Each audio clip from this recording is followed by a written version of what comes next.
I would like to do ecstasy with Sam Darnold. As America and as sports fans, we're starting to take mental health more seriously across the board, unless it's Nathan Peterman. Yeah, boy, shut the fuck up. Yeah. Y'all be capping too much on this app. Motherfucker never smelt a football field, never did shit but eat dick. Yeah. He just eats dicks. All day. Yeah, Not all day. Not in like a homophobic way. No. That's just his diet. Yeah, the majority of his diet is dick. Hey, Nathaniel Hackett, to show that we're friends, I can be like, hey, dude, you might be the worst coach of all time. On today's Part of My Take, Week 12 of the NFL. We're going to talk about every game from Sunday. We'll do a little Thanksgiving cleanup as well. Who's back of the week? PFT's back, safe and sound, thank God. This is totally PFT and not a replacement. This is totally not a replacement, AI version of PFT. And we are going to do a little football guy of the week, touch a little college football. A lot of stuff to get to, a lot of sports to get to. It was a great little break, but we are back, and we are brought to you by our friends at Coors Light. The holidays are on their way, and so are the festivities that come along with them.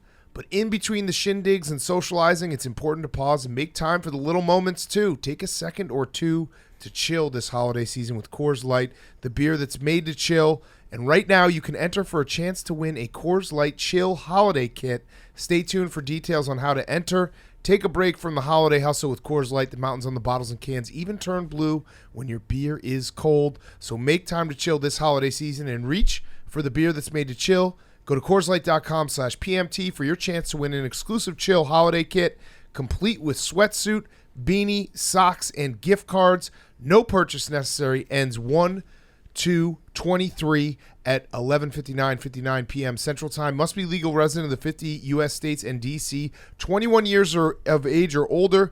Void where prohibited. See official rules at Believe in Chill for entry instructions. They changed it. They actually got it. Believe in Chill. So it is Believe in Chill. Okay. Believe in Chill for entry instructions, odds, prizes, restrictions, etc. Celebrate responsibly. Coors Brewing Company, Golden, Colorado. Go to believeandchill.com right now for entry instructions. And thank you to Coors Light, our favorite beer in the entire world. Okay, let's go.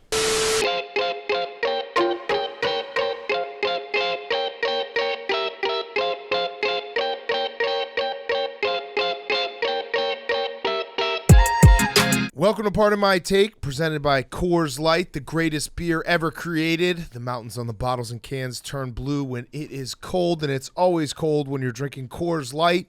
Today is Monday, November 28th, week 12.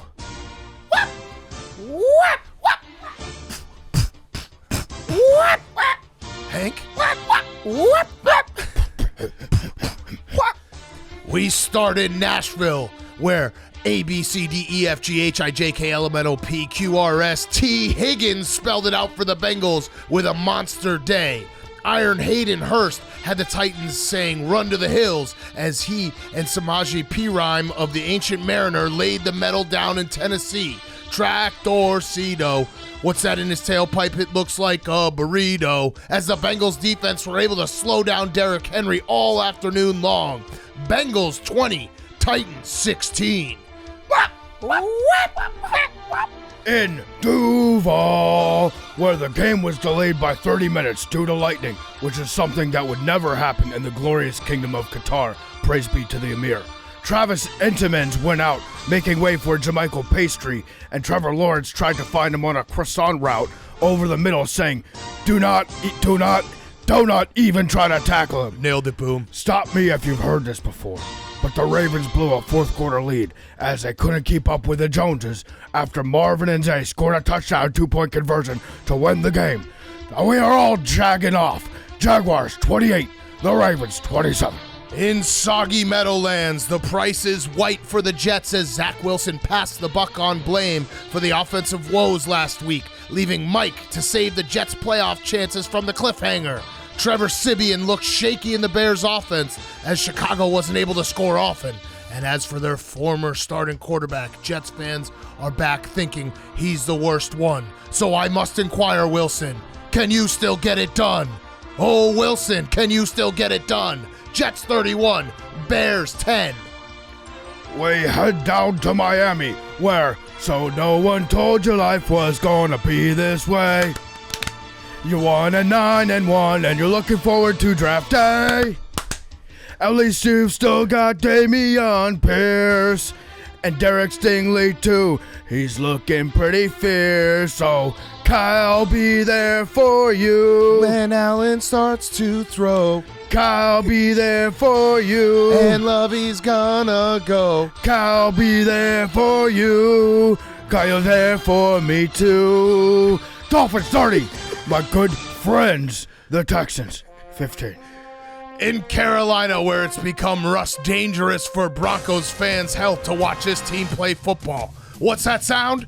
It's Trey Wingo screaming, "Oh God, please don't let the invisible fire burn my friend," as Sam Darnold did his best Ricky Bobby impression, rolling into the end zone for a touchdown. Tempers flared on the sidelines, as this entire season has been a mic per cell phone for Russell Wilson. Panthers 23, Broncos 10. Which one did I say? Cell phone. Cell phone. That's Mic per cell phone. That's the bird we keep in the studio, boom. He just learns how to whoop and how to carry on, and he does the noises that we make. What? We head up the coast to Raljon for a wet one, but the Commanders had their Admiral Brian David Robinson to steer the ship. In a touching tribute to Will Compton, the Washington Commanders unveiled a completely immobile statue without any legs, arms, or heart before the game. Kendall was feeling fuller, much like all you fat asses that couldn't stop eating this past weekend. And let me be the last to wish you all a very happy Thanksgiving. The Washington Commanders 19, the Falcons 13. In Kansas City, where the game started with Sean McVay getting jacked up. They don't take hits like that in the announcer's booth, boom. In an attempt to carry the hell on with their season, the Rams have turned to Bryce Kendrick Perkins. Through the foghorn of the Chiefs roster turnover, Isaiah Pacheco has emerged as a featured back in Andy Reid's offense, which means he's not featured at all. The Chiefs defense showed up in the fourth, as Chiefs fans said, Nick Cannon Bolton is luxurious, daddy, as both defensive players came away with an interception. Chiefs 26, Rams 10. All the real ones from like 2006 are going to get that one. In Seattle, DK have a four-way, put up a flame-broiled 90 burger, but was overshadowed by Josh Jacobs. Grab a bunch and put a little makeup, and his system of a first down, turning the Seahawks defense into chop suey. Foster the People Moreau scored as the Raiders outran the overtime gun, and Drew Glock's coin toss prediction, avoiding a tie for the second straight week. Don't look now, but the Raiders are hot. The Raiders 40, the Seahawks 30. Standing on the corner, Jameis Winston down in NOLA, such a fine sight to see. It's a big moment, the Saints looking potent. It's so boring watching nice Andy. Come on, Jameis, it's time to save us. And please keep Kamara out of Las Vegas. The Saints don't go marching. Niners 13, Saints goose egg. And that was Week 12 Fastest 2 Minutes, brought to you by the commanding, unstoppable Chevy Silverado. Learn more at Chevy.com. The Chevy Silverado, the best truck ever created. Check it out now. Chevy.com, the unstoppable Chevy Silverado. Okay, Week 12 in the books. Thanksgiving, everything. We're got the Eagles and the Packers going on mid-third quarter. Unexpectedly good game today. Very fun. Hit the over in the first half. I blame Florio entirely. Florio knows at this point that America counts on him to go against the grain and pick against what everybody else is picking. Yeah. No, still did tonight. Still went with the Eagles. Just do it once in a while, Florio. Just be that guy for us. But, yeah, crazy few days of sports. We have a lot to recap. We're going to do all of Sunday's games. Then at the end, we'll talk a little bit about Thanksgiving. And then we have Who's Back. We'll talk about, your trip to Qatar and everything. Before we get going, though, a quick PSA. 20% off in the Barstool Sports store all day today, Cyber Monday. And a plea from us. It is important for us. The store is very important to our business.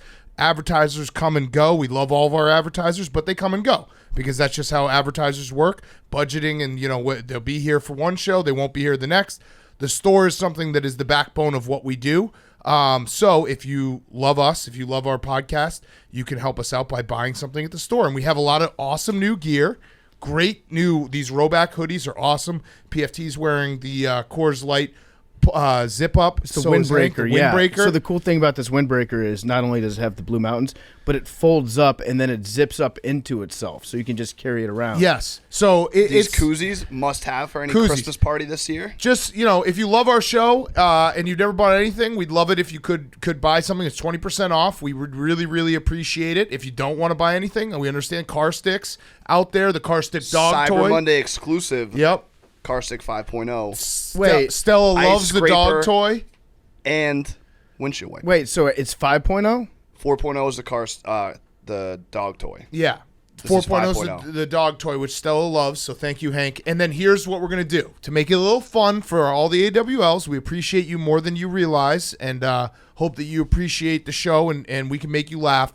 We're going to do something special. If you buy something today in the Barstool Sports store, it has to be Pardon My Take stuff, buy something out of the Pardon My Take brand, you then send your receipt to, what's the email?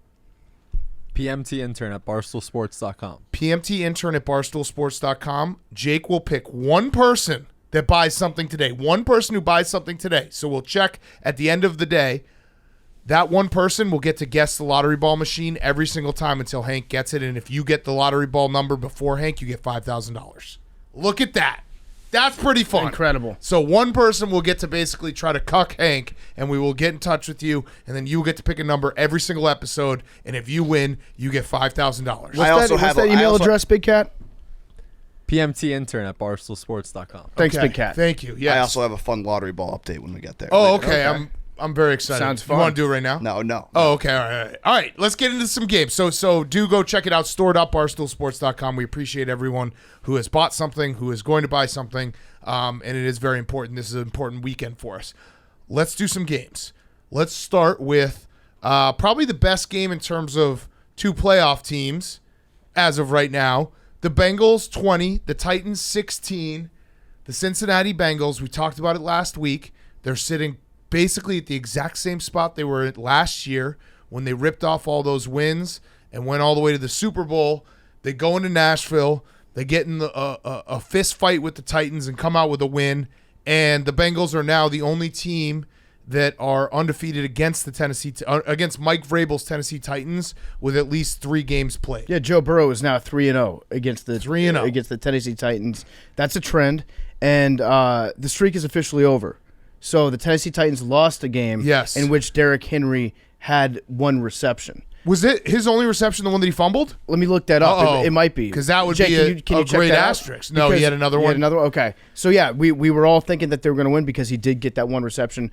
But it just turns out that the Bengals defense in the second half, it's just legit. 8 out of 11 games this year, the Bengals defense has not allowed a touchdown. They have gone, so outside of the Browns game, which they just got worked, they can't beat the Browns for whatever reason, and then the Panthers game, which was a blowout, and they just played, prevent and let them come score some points in the second half. If you count every other game, so take those 2 games out, the Bengals are allowing 4.7 points in the second half in the entire season. It's crazy. That's pretty good. Just every halftime they go in and they make an adjustment, and they're like, all right, now we're just going to shut them down. And the Bengals win this game with no Jamar Chase, no Joe Mixon, T. Higgins looking like a superstar. I'm happy for T. Higgins because he's everyone talks about Jamar Chase, rightfully so. Is he the best number 2 receiver in the league? T. Higgins is pretty fucking good. Jake with a big no. Waddle. Oh, no, I don't know, Jake, because I feel like they've got 2 number 1 receivers. That's good. Yeah, That's fair. I'm talking about he's a true number 2 receiver. And also, is like Tyreek a real number 1? Because is he tall enough? Well, you really need a tall guy to be your number 1. Tyreek Hill's kind of one of those gadget guys. Yeah, right. He's more like he's like the best number 3 ever. Yeah, he's like the GOAT number 3.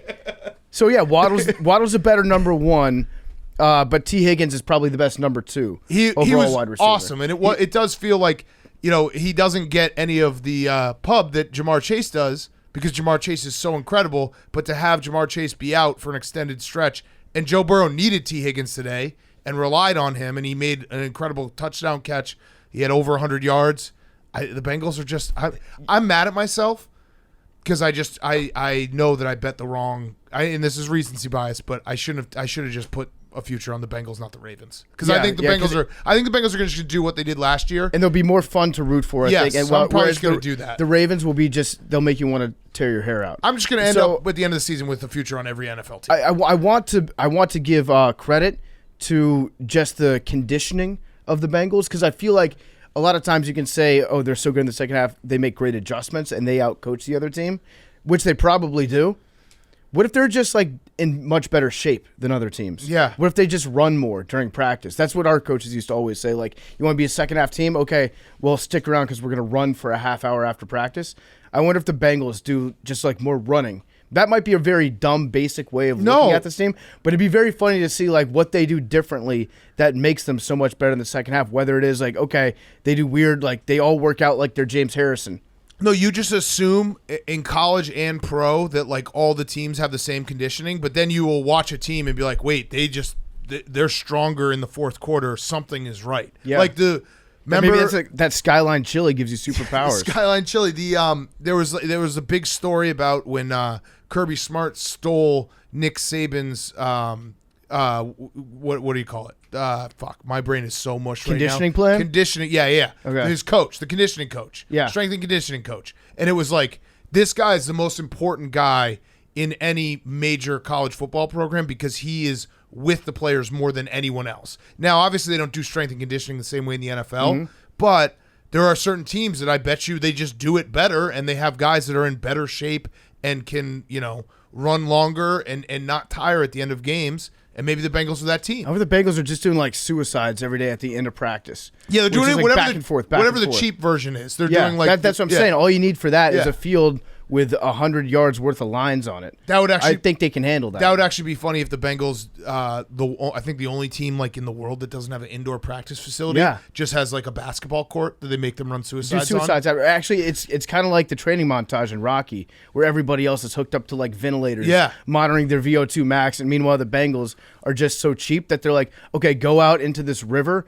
and then swim out there and catch a fish with your bare teeth, and bring it back. Run to Kentucky and back. Yeah, that's our entire strength and conditioning. Touch the state line. Yes, back and forth. But yeah, the Bengals, they're just going to do it again. And they have the game against the Chiefs next week. Yeah. Which, if they win that game, like, I think that's when everyone's going to be like, oh shit, here come the Bengals again. Uh-huh. And I don't really think less of the Titans. It's more that the Titans are a well-coached team that has certain limitations, and like they have to almost play a perfect game to beat a team like the Bengals, and they didn't. They played a little less than perfect today. Yeah, I mean, Derrick Henry had a pretty bad day today. Yeah, the Bengals defense was awesome. The Bengals defense was awesome. DJ Reader was incredible at defensive tackle, and then Mike Hilton, their running back, was also tackling Derrick Henry, and he's about my size. They're not running back. They're cornerback. Yeah. They're quarterback. He's like 5'8", 5'9", 180 pounds. He was just like grabbing a leg. Turns out to tackle Derrick Henry, you don't have to hit all of Derrick Henry. You just have to hit one leg and just hold on for dear life. You have to just give him like a flat tire on his shoes. If you can just like grab onto his leg like a 4-year-old grabbing onto their dad walking through the living room, then that should be enough to at least like delay him. And then after the game, he was like, he said, "We are who we thought we were," which is like a nice little twist on it. Also very difficult if you're conjugating verbs to make sure that's correct. But I think the Bengals never wavered in their confidence in themselves. It was just everybody else being like, oh, it's the Bengals. They might go back to being the Bengals of old. But no, I think that it's essentially the same team as last year. Well, same coaching, most of the same players, so they're still going to be pretty good. And they're running the ball. Like, it feels like they're running the ball well, and they have that element to their offense. They're doing it all without Jamar Chase, who when he comes back, and now you have to worry about a go route just beating you at any moment. That changes how every defense has to play them. But yeah, I liked also Joe Burrow after the game said when the going gets tough, I'm going to go to the guys that make plays, and T is that guy. He's talking about T Higgins and basically saying good teams or great teams win games like this, where you go in and it's a slugfest, because it was always a one possession game. No team was able to get away from the other, and the Titans, like, they make those little mistakes. They made the mistake where they roughed the kicker, and they could have had a chance to get the ball back with like 2 minutes left. Yeah. And then the game just ends with them kneeling it down. If you're a Titans fan and you kind of know that you're gonna win that division again, You're going to make the playoffs, and you've kind of, I would imagine, resigned yourself to the fact that you're not going to go anywhere in the playoffs, right? At this point, you understand that your team's too flawed. You just have to start hanging your hat on the back-to-back-to-back division champions at this point. Be like, that's pretty impressive. We're the division champions. No one can beat us. We've repeated it. This is our place until someone takes their crown. That's what you have to take pride in. I feel like if you're a Titans fan, I think you're telling yourself, if someone maybe knocks off like the Chiefs, and then we have one perfect game against the Bills, like the way the Titans play football is they make every game just so miserable for the other team that no Titans fans like, oh yeah, we're gonna win the Super Bowl, but in a weird way, their style of play is like, yeah, we could just ruin everyone else that we play, and maybe we just play like 3 just terrible games to watch and find a way to win them. Yeah, they're just constant spoilers. Yeah. That's your best thing, is just be a spoiler out there. Every week. And if you can get to a place, you have a couple of these weeks every season too. If you're a Titans fan, where you get to play the nobody in the media ever talks about us card, when you get pissed off, like legitimately mad at the media for not showing you guys enough respect, that's like your Super Bowl. Yes. Right there. Yes. So all you have to do, just play good enough to be able to get mad at us for not talking about you guys. This more. actually was the battle of those teams. Yeah. Bengals fans and Titans fans are like, the winner of this game it basically just went directly on Twitter and like, will you please just shut up about the Titans? Yeah. Or if the Titans want to be like, will you shut up about the Bengals? We beat them. Like that was the result of this game. Yep. Okay. Trent Taylor. Yes. Another one catch. Who is a confirmed AWL. Absolutely. Good Big friends time. with our good friend George Kittle. Shout out Trent, you're listening right now. What's up, dude? One catch, one target, 8 yards, another triple single for Trent. Nice. Hell yes. He's in our Hall of Fame. He is. Yes. The part of my take Hall of Fame, the triple single king. The 1-1-1. One is all you need. We need to make one of those graphics like push-ups. The Tony Snell graphic for just Trent Taylor's receiving line every single game. Yeah, so shout out Trent. What's up, dude? Keep your eyes on He the also road. did a sweet backflip today. Yeah. While they were in victory formation. Yes, that was cool. That was pretty cool. You hardly ever see that. Is he related to Zach Taylor? Is that how he got the job on the team? Probably, yeah. Nepotism? Yeah, I think that is. I think that's Zach Taylor's cousin. Yeah. So he's like, that's just why he's on the team. Yeah. And getting one catch and for also 1 yard. doing backflips. And backflips, yeah. Put him in for the backflip victory formation. Okay, next up. Commanders 19, Falcons 13. The Commanders steal one from the Falcons because it looked like the Falcons were going to win the game. And the Commanders now continue their march towards possibly the playoffs. We're in the playoffs right now. This was a big game. This is my official moment to say, if the season ends today, which you never know, Putin's up to stuff, we would be in the playoffs. Yeah. Incredible. We made it. Congratulations. Very happy with the outcome of the game today. There was some stuff before the game that I feel like we should talk about a little bit, because I had this conversation with everybody here last year, the first time that we fucked up Sean Taylor Day. And the gist of my feelings at that point were Sean Taylor was a person. He wasn't a marketing event. Right. He wasn't something that you use to sell merchandise. He was a man that died protecting his family and his house when he got murdered, and he meant a lot of things to a lot of people, myself included. He's my favorite football player of all time. So for the second straight year, they managed to fuck up Sean Taylor Memorial Day. Wait, what? But that's got to be a record, right? They knew they fucked it up last year, so why? They had to have fixed it, right, with like a statue or something. This is screwing up the makeup. So on the team website, they called it like the memorial event and the memorial setup that they had. It was the memorial installation is what they said. They did also call it a statue on one part of their website before the event happened. Typically, I don't know how familiar you are with statues. Statues generally have faces and heads and bodies and body parts. But remember the Ronaldo statue? Maybe they were trying to avoid that. You can't fuck it up if you don't actually have a statue. Yeah. Isn't it like art too? There's some subjection to it. Yeah, it's in the eye of the beholder. Well, for people who didn't see it, it is essentially like the Commanders went to Sports Authority and they're like, "Oh, you guys are going out of business. Let me get one of your Under Armour mannequins and I'll put them in the stadium and we'll put a Sean Taylor jersey on him." Yeah, and tell you what we'll do is we'll give him a Nike jersey, which he never played in, Reebok pants, and then Adidas shoes. Oh, perpetrator. And then Hanes socks. He was perpetrator. Damn. Big time. It was it was really strange to say the least. There was some other stuff that they had there that was pretty cool that like his family had designed. Like I know his daughter was involved with making some of the designs, which was cool. And there's like a memorial fund. I get that. It was awesome. But So they did something right. well, I'm looking forward to them really nailing it on year 3. It's going to be Sean fun. Taylor Respect It's Day. now become kind of a cool like, hey, how will they fuck this up? Let's see brand new ways that you can absolutely destroy Memorial Days for maybe the best player that I've ever seen play football. Yeah. So, all that out of the way, there was also a big hat today. Yes. Which was Brian fantastic. Robinson Jr. Brian Robinson Jr. wearing the big hat he had a great game. He broke 100 yards, was just smashing people up, running into faces. Wait, so hold on. They ran the ball all over the Falcons, and the Falcons still haven't signed Will Compton? Yeah. Seems like they Interesting. could use a guy like that. Some to people plug some holes. Some people are saying that Will Compton just didn't show up for this game because he was scared of the Commanders. Sounds like they could use a big belly man to just jump into some holes. Yeah, if Will had been there today, I think you'd see a much different outcome. Well, yeah, no, Will would have stopped this personally from happening. I'm actually not counting this loss on the Falcons. This is a Will Compton loss. Oh, wow. Yeah, personally. Will Compton 0-1 on the year. I'm going to count it as a Will Compton win because the Falcons realized, holy shit, we really need Will Compton. Year 10 has to happen now. So like, this is a glaring need. He is coming back, right? He did I the think video so. and everything. I think so.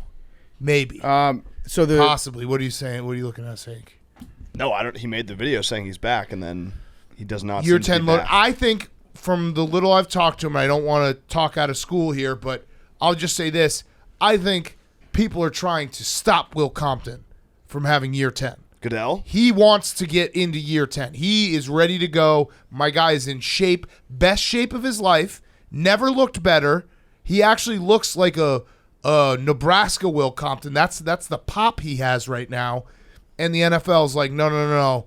We can't have a guy like you who's so incredibly gifted both on and off the field playing in the NFL anymore. And that's all I'll say about that. It's sad that they're Free keeping Will him out. Compton. Free Willie. Yeah. The Commies are 6-1. No, not actually, because He's we've not fat. seen his. He's not a bit. We've seen him in his boxers. The Commies are 6-1 in their last 7, which is that happened all of a sudden. I mean, Taylor Heineke, all he does is win. He didn't even play good today. No, he played okay. He made some good throws. He wasn't good. There was one part of the game I think where he went 0 for 6. Besides that, He had a really bad interception. he had a bad. Well, it was like across the field. He was a little bit slow Which would getting make to it it. bad. Well, it's not that. It wasn't a pick 6. No, I'm saying there's a comment to Taylor Heineke. He did not have his best game, and they still found a way to win. And like that's just something about Taylor Heineke. All he does is win. Yeah, listen. Taylor Heineke at this point has proven, I think, that he's a good quarterback. I'm getting close to the point where I'm just ready to. I'm dangerously close to saying he's the guy. I'm very close. He was 14 for 23 for 138 yards. I wouldn't say that was great. It wasn't great, but I'm still thinking. Yeah, no, he was. Yeah. So he's so cheap at the quarterback position. He's Build going around him, yeah. He's going to continue to be cheap. Why not? The guy wins football Why not games. just build around him? He wins I football feel- games. I don't want anybody to talk me out of him being the guy just yet because it feels good to maybe think possibly he might be You've the seen guy. me do it all year, and I've you're s- like, I want that. Well, no, I mean he's not that. Justin Fields is that dude. Yeah. No, Taylor Heineke could be Taylor the Heineke guy. Could be the guy. Which is like a step below that dude. He and also we should say that he possibly could have played not his best because he looked like he injured his elbow, and it was one of those moments. It was like on a handoff. It was very weird, and I think there can't be a scarier moment like when a starter gets hurt. Every fan goes through, holy shit, our season's over. The fact that the backup almost gets hurt, and you're like, holy shit, we have to watch Carson Wentz again. Yeah. It's a wild, like, I actually turned to you. I was like, I don't want to see Carson Wentz in this game. No one wants to see Carson Wentz in this game. Carson Wentz didn't want to be in that game. It's more significant than, like, Patrick Mahomes getting hurt because the world does not want to see Carson Wentz play football anymore. And Taylor Heineke is the one who's holding this together. He is the Carson Wentz stopper. Mm-hmm. So he has to stay healthy. Because Carson Wentz was going to get in the game, probably do something stupid. I would get mad at Carson Wentz, but then I would feel bad about being mad at Carson Wentz because he's just so sad. So yeah, I didn't want to see that either. I think he had a funny bone thing. Whatever it was, he got better at the end. Our defense Bend but don't break. The defensive line is still really good, even without Chase Young. Again, he was not being a cheerleader this time. I think he was sick, so they didn't have him play in the game today. But he's been activated. But he's been activated. He's officially activated. Okay. I really believe in this defense. They're doing something special there. The offense has been just good enough, playing safe enough football. And Taylor Heineke, you know what he does? He makes throws when it counts. Yeah. When you need one, he's got you. It's like all that extra. He's got none of the bells and all the whistles and all that stuff.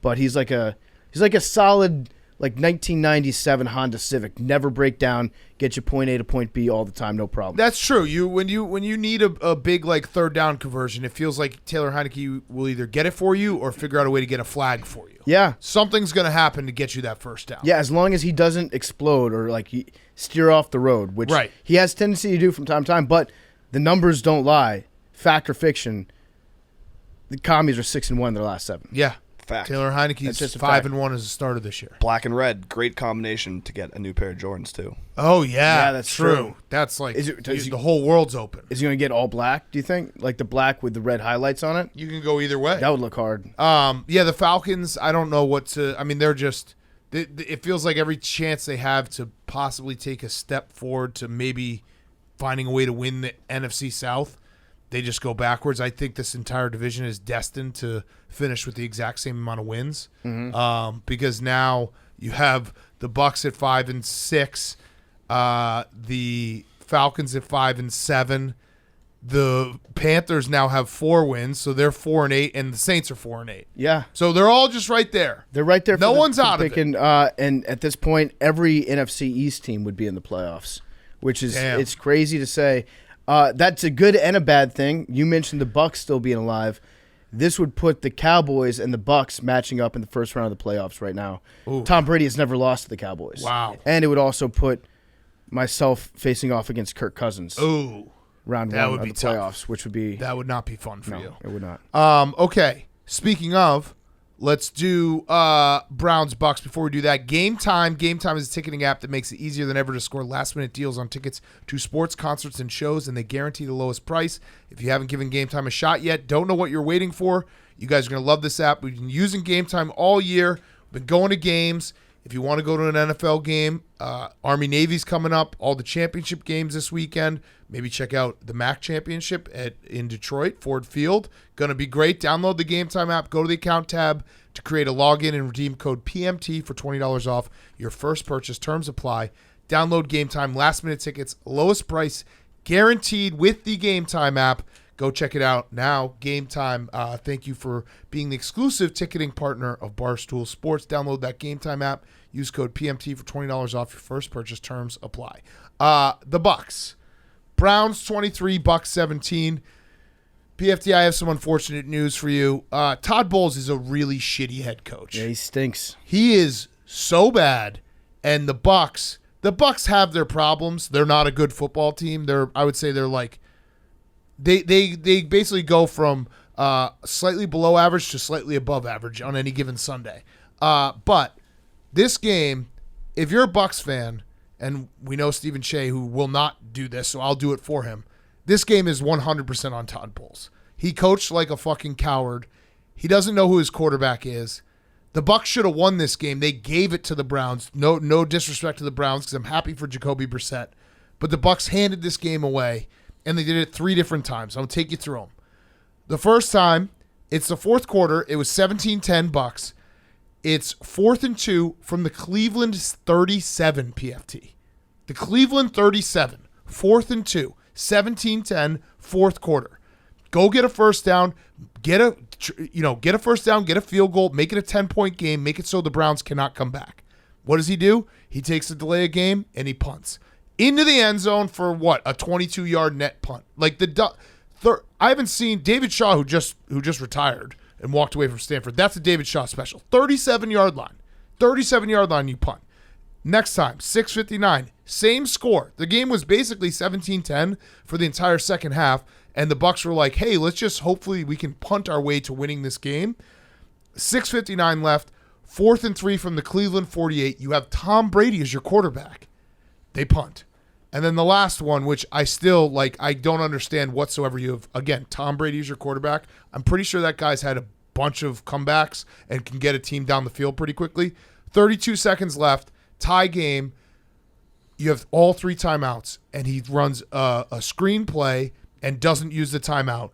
Then Tom Brady throws it to Julio Jones to midfield, and then he uses a timeout. There's 8 seconds left. There's nothing you can do. Yeah. I don't understand it. This is where you miss Bruce Arians, because Bruce Arians, love him or hate him, he was a big-time fuck-it guy. Yes. And you need a fuck-it guy sometimes. You can't. You don't really win big games without having a guy that's not afraid to just get ridiculed by everybody for having something blow up in his face. It's Bruce Arians was absolutely 100% that guy. He loved to do fuck shit out there. Todd Bowles just he's so stupid. He's so conservative when it comes to these play calls. The touchback that you mentioned, I think that was the first one. Yeah. That was it was ridiculous. If it's 4th and 2 on the 37, why are you trying to draw them off sides? Like Tom Brady, probably without looking at it, I would imagine that on 4th and 2 plays, Tom Brady is probably in the 60 to 80 percentile when it comes to converting those over the course of his career. And I guess Todd Bowles is just like, I don't know, maybe he's just used to coaching quarterbacks on the Jets that just aren't able to do those sorts of things. You're right, he forgets who his quarterback is sometimes. Yeah. And this was the first time that Tom Brady, so he's 218-0 besides this game, when he's up by 7 or more points in the last 2 minutes of the fourth quarter. Now he's 218-1. It's crazy. They essentially were like 17-10, we're good. We don't need to score any more points. We don't need to try to win this game. Todd Bowles, and I don't know how it all broke down, how Tom Brady ended up being getting Todd Bowles as the head coach. Like we think that maybe he and Bruce Arians had a falling out, and if they did, that was a big mistake. That was a FDX level mistake by him, because now you got a guy, and Byron Leftwich deserves some blame too, because their play calling is so conservative, and you have Tom Brady as your fucking quarterback. Like, that was such a winnable game that they just completely pissed away. And again, no disrespect to Jacoby Brissett, who I'm happy who he got a win on his final start because Deshaun Watson's coming back. The catch that Njoku made was insane, but it was like watching one of those games where you were just like, how long are the Bucs planning on punting and hoping that they can stop the Browns? Eventually, the Browns will put together a drive here, and eventually they did. Both teams kind of played the same formula, where neither team felt like they wanted to win this game. So they just kept being more conservative than the last, punting back and forth, back and forth, back and forth. It's funny you mentioned the crypto thing, because Bruce Arians is probably most like crypto. Yeah. You're either on the moon or you're just like calling your family to apologize. Yeah. What are we doing here? Like, sorry for making everybody do this last Thanksgiving. Yes. And then Todd Bowles is basically like 10 years of a bond. Yeah, he's just putting your money away in a nice, safe mattress. Yeah, under your mattress, or you're gonna be like, what is it? Your IRA? Is that it? Yeah, the Roth IRA. Roth IRA. Tax-free. Sure, we're not financial consultants here, but yeah, he's basically like, you know what? I'm gonna earn 2%. 0.02% on all my money forever. Yeah, but I'll be fine. It's not going anywhere. Yeah, it's never going anywhere. But he's always going to be hovering around like 6-11. Yeah, it's 7 just and he's 10. a bad coach, and I don't understand how he doesn't get all the like that. I think now you're going to start seeing it. I think he's got to pass because he's still like relatively new in this position. But as much as this season's gone past, you can now look at the body work and be like, yeah, he's definitely costing them points. Maybe he just thinks that his defense is that good, where his motto is like, maybe he thinks he's coaching the Broncos. He's like, if I just get 17 points, then we should win every game that we're in. It's crazy. That game was so maddening, because if you're a player too, like, I can't believe Tom Brady isn't like, hey dude, I'm Tom Brady. Like, what are we doing here? Let's go for it on 4th and 2 on the 37. He could probably quarterback sneak. I bet you most of Tom Brady's QB sneaks end up being 2 yards long. Yeah. He's that automatic at him. It's crazy. So, yeah, that was a totally, like, just when you think the Bucs might have turned a corner, they win a couple games in a row. They have this. There's no stat behind this. Watching NFL football every Sunday, Mike Evans leads the league in balls that are very close to his hands that he doesn't actually extend for. Oh, yeah? I just feel like every Sunday I watch him, and I'm not trying to say that he's a great receiver, but it feels like every Sunday there's at least 3 or 4 times, and maybe they're just not on the same page. There'll be a pass that from where I'm sitting, so maybe the angle's wrong.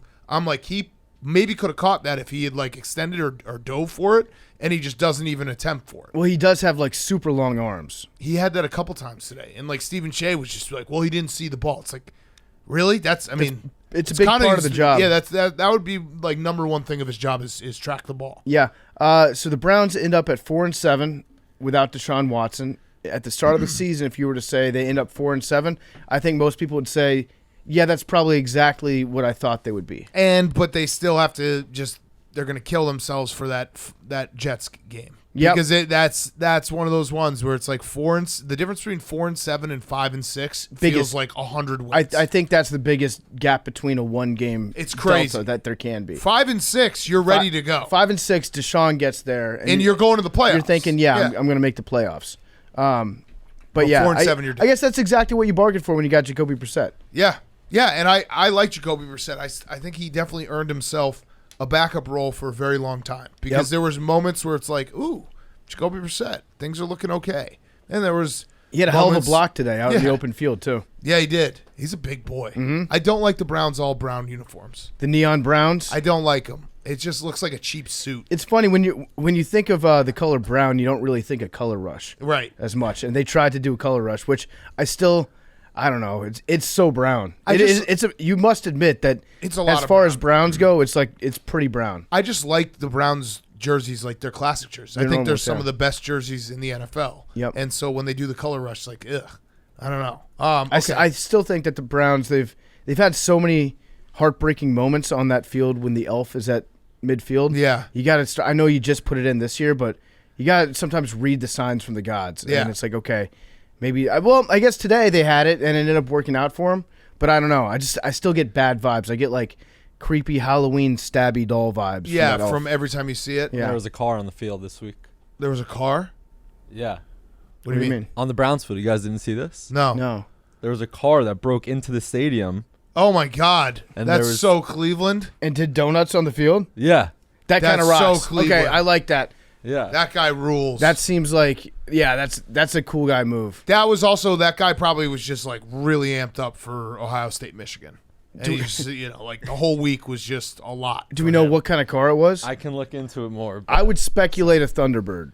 It feels like a Thunderbird move. It could just be like a 04 Corolla. It's probably Myles Garrett. Yeah, it could have been Myles Garrett. Yeah. He just got lost. The Bucs are just, they're maddening and they'll still make the playoffs, and we just have to remember that they're not a good team. Yeah, well, Todd Bowles sucks as a coach. Todd Bowles does suck as a coach. I was thinking about them because I was trying to think, are they one of the worst good teams or one of the best bad teams? They're a good bad team. Really? Because I think they're actually like a bad average team. I think they're Which the is even best worse. bad team right now because they do bad things. They do really bad things. They're bad boys. Yeah, and then but not in a good way. Not in a good way. They play the Saints on Monday Night Football. I'm sure they'll win. Actually, this could be the Saints. Yeah, this is the Saints. By the way, we're all playing hurt and injured. I have a sore throat. PFT's got jet lag. Hank, are you better? Yeah, I'm great. You're feeling good? I'm rested up. Yeah, you ready got to us roll. all sick. I'm glad. You just You handed did. it off. You were so sick last week. Or was it the person who's not even here because he's sick? Oh, that's Billy. right. Yeah, Billy's not here. I was sick like sick. 3 weeks ago. All right, next up, Jaguars. What are you gonna say, Jake? You got it? I think it was a competitor. Oh. Bad. Yeah. Shame. I'm looking to confirm. Okay.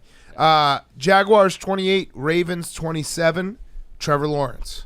This was the Trevor Lawrence game. Yeah, Trevor Lawrence has arrived. If you're a Jaguars fan, this is the game you will have in your head for this. This buys you like 3 more years of Trevor Lawrence. Yeah, I mean he was awesome in the fourth quarter. Incredible in the fourth. In quarter. that last drive, it was weird watching the Jaguars execute that drive competently. It didn't register with me because it had quite literally never happened before. Yeah. So in terms of where they found themselves at the end of that game, the Jaguars they were 0-183 in franchise history when trailing by 7 or more in the final minute of regulation. They're now 1-183. This is the first time that's ever happened. It felt like they were like everyone expected the Jaguars to blow it. It was something about the teal uniforms, like them coming back in those teal uniform, the teal pants, it just didn't look normal. And he had third down conversions. He had fourth down conversions. He made tough throws. It was a legitimate, like, it was a nut dropping moment for Trevor Lawrence. Yeah, he had 2 drives in the fourth quarter of 75-yard touchdown drives. Some fourth down, like you said, fourth down conversions. They go for it with the 2-point conversion to win the game in regulation. It was an awesome Trevor Lawrence game. Now, Doug almost fucked it up though. Yeah, he did. With the squib kick, that would have been the most classic Jaguars moment ever. You're highly touted but emotionally shaky star quarterback leads you down the field for what should be like a career stepping stone moment. This is, yeah. And then your coach kicks a squib kick. They return it to the 40-yard line. You might as well have kicked it out of bounds. And then they get a few more yards, and then the best kicker of all time comes on, attempts a 67-yard field goal to win the game. That's how it felt like it was going to end up. But Justin Tucker was like 2 yards short. Washed. Yeah, is Justin Tucker overrated? It is. It was a joke. The thought crossed my mind, but it just shows how good he is that we all thought he was going to hit that. Yeah, and he was dead center on it, He was dead center. We also got from this game an all-time Lamar tweet afterwards. Someone named Castle Will Kill said, when someone is asking for over $250 million guaranteed like Lamar Jackson, games like this should not come to Justin Tucker. Let Lamar walk and spend that money on a well-rounded team. And he replied, boys, shut the fuck up. You all be capping too much on this app. Motherfucker never smelt a football field, never did shit but eat a dick. Well said, Lamar. I think that the Ravens should cut him for this, actually. I think that they should not pay him. They should cut him and let any other team out there that potentially would like to take a look at Lamar go ahead and pick him up. Because I think, like, Lamar Jackson is undisputably a great quarterback.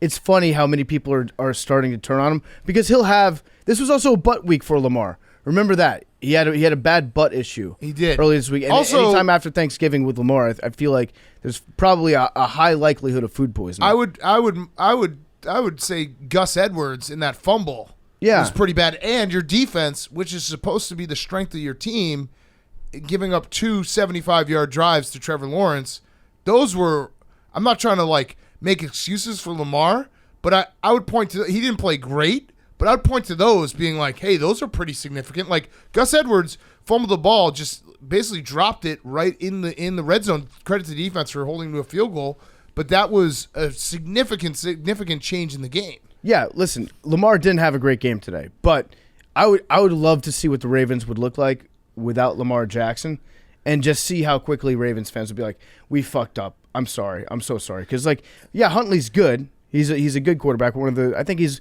one of the more fun backups. But, like, if you think that you are a better team without Lamar Jackson or that he's not worth $250 million, yeah, what was that last part of it? You've never smelled a football field to eat a dick? No, you never. Well, I'll do the whole thing. Boy, shut the fuck up. Yeah. You all be capping too much on this app. Motherfucker never smelt a football field, never did shit but eat dick. Yeah. Yeah, that's what you are if you think that Lamar Jackson should not be re-signed. And Lamar actually said it perfectly. I'm looking at the guy who tweeted it, and, like, I get Lamar just replying like that. Like, I know sometimes people will be like, oh, Lamar, like, why do you care about these haters? I kind of would be that. I would be like that, too, every now and then, where it's like, you're just sitting on your couch. You're, like, you look like you've never done anything athletic, and you're telling me that I don't deserve this money. Fuck you, dude. You can tell. I would be pissed about that every now and then. You can tell that dude's a real alpha male because in his picture, he's doing like the smirk. He took a picture of himself. Yeah. So he looks like like if Nick Tarani, he looks like Nick. If Nick's profile is one of those guys that say like, my second language is sarcasm. Yeah. And owner of 3 cats. Yeah. Yeah. He's doing like the Jim Halpert face. That guy ain't smelled a football field. Nothing but eat a dick. He just eats dicks all day. Yeah, Not all day. Not in like a homophobic way. No. That's just his diet. Yeah, the majority of his diet is dick. It's like elk penis. Yes, he's just going and just eating dick. He's like, what's that guy's name? Andrew Zimmern? Yeah. The Bizarre Foods guy? Yeah. All that guy does is eat dick. So this all guy day. just has a Bizarre Foods diet and then just watches television and doesn't understand football. Yeah, but I like get it. I don't know. It's like with Kevin Durant when I've kind of switched on it where it's like I kind of understand when they're just like, you know what? Fuck you guys. Every now and then just say fuck you to someone online, and it probably makes you feel better. And people will be like, oh, he's triggered. Like, no. I bet you Lamar closed his phone after that and was like, I feel better. Yeah, it definitely made him feel better, and I also think that it probably made people like Lamar more. Absolutely. But the Ravens, it felt like they were going in the right direction, and their blown lead thing just came back to bite them, and they were up 19-10 in the fourth quarter. That's what they do. Felt like they were going to win it. Yeah, it felt like though they had gotten over that phase because they've had a few weeks where they haven't done that, but now I guess they're back to that. So, yeah, their offense has problems, big-time problems. Yeah, so this is also a That's So Ravens moment because how we went back and talked about how the 2011 Ravens had Joe Flacco. They weren't going to extend him. They end up winning the Super Bowl. They have to pay him. Also in 2011, the Ravens lost to the Jaguars, shockingly, which put them into a tie for first place in the division, just like it happened today. Ooh. It's 2011 all over again. Ooh, okay.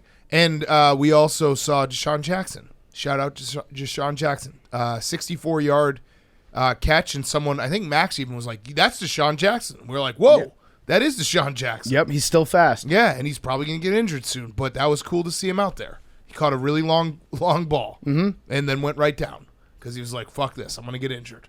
Okay, Jaguars are nice. He's like a cheetah, though. Like cheetahs, they can run faster than anybody else, but then they have to lie down for the rest of the day to spend all their energy.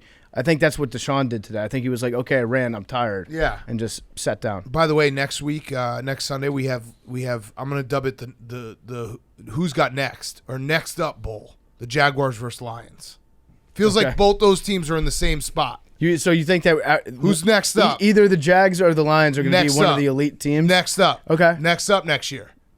I got the Lions. All right. Lions got next. All right, I got Lions too. Okay. Yeah, the Next Up Bowl. Because this was the Jaguars Super Bowl today. Yeah.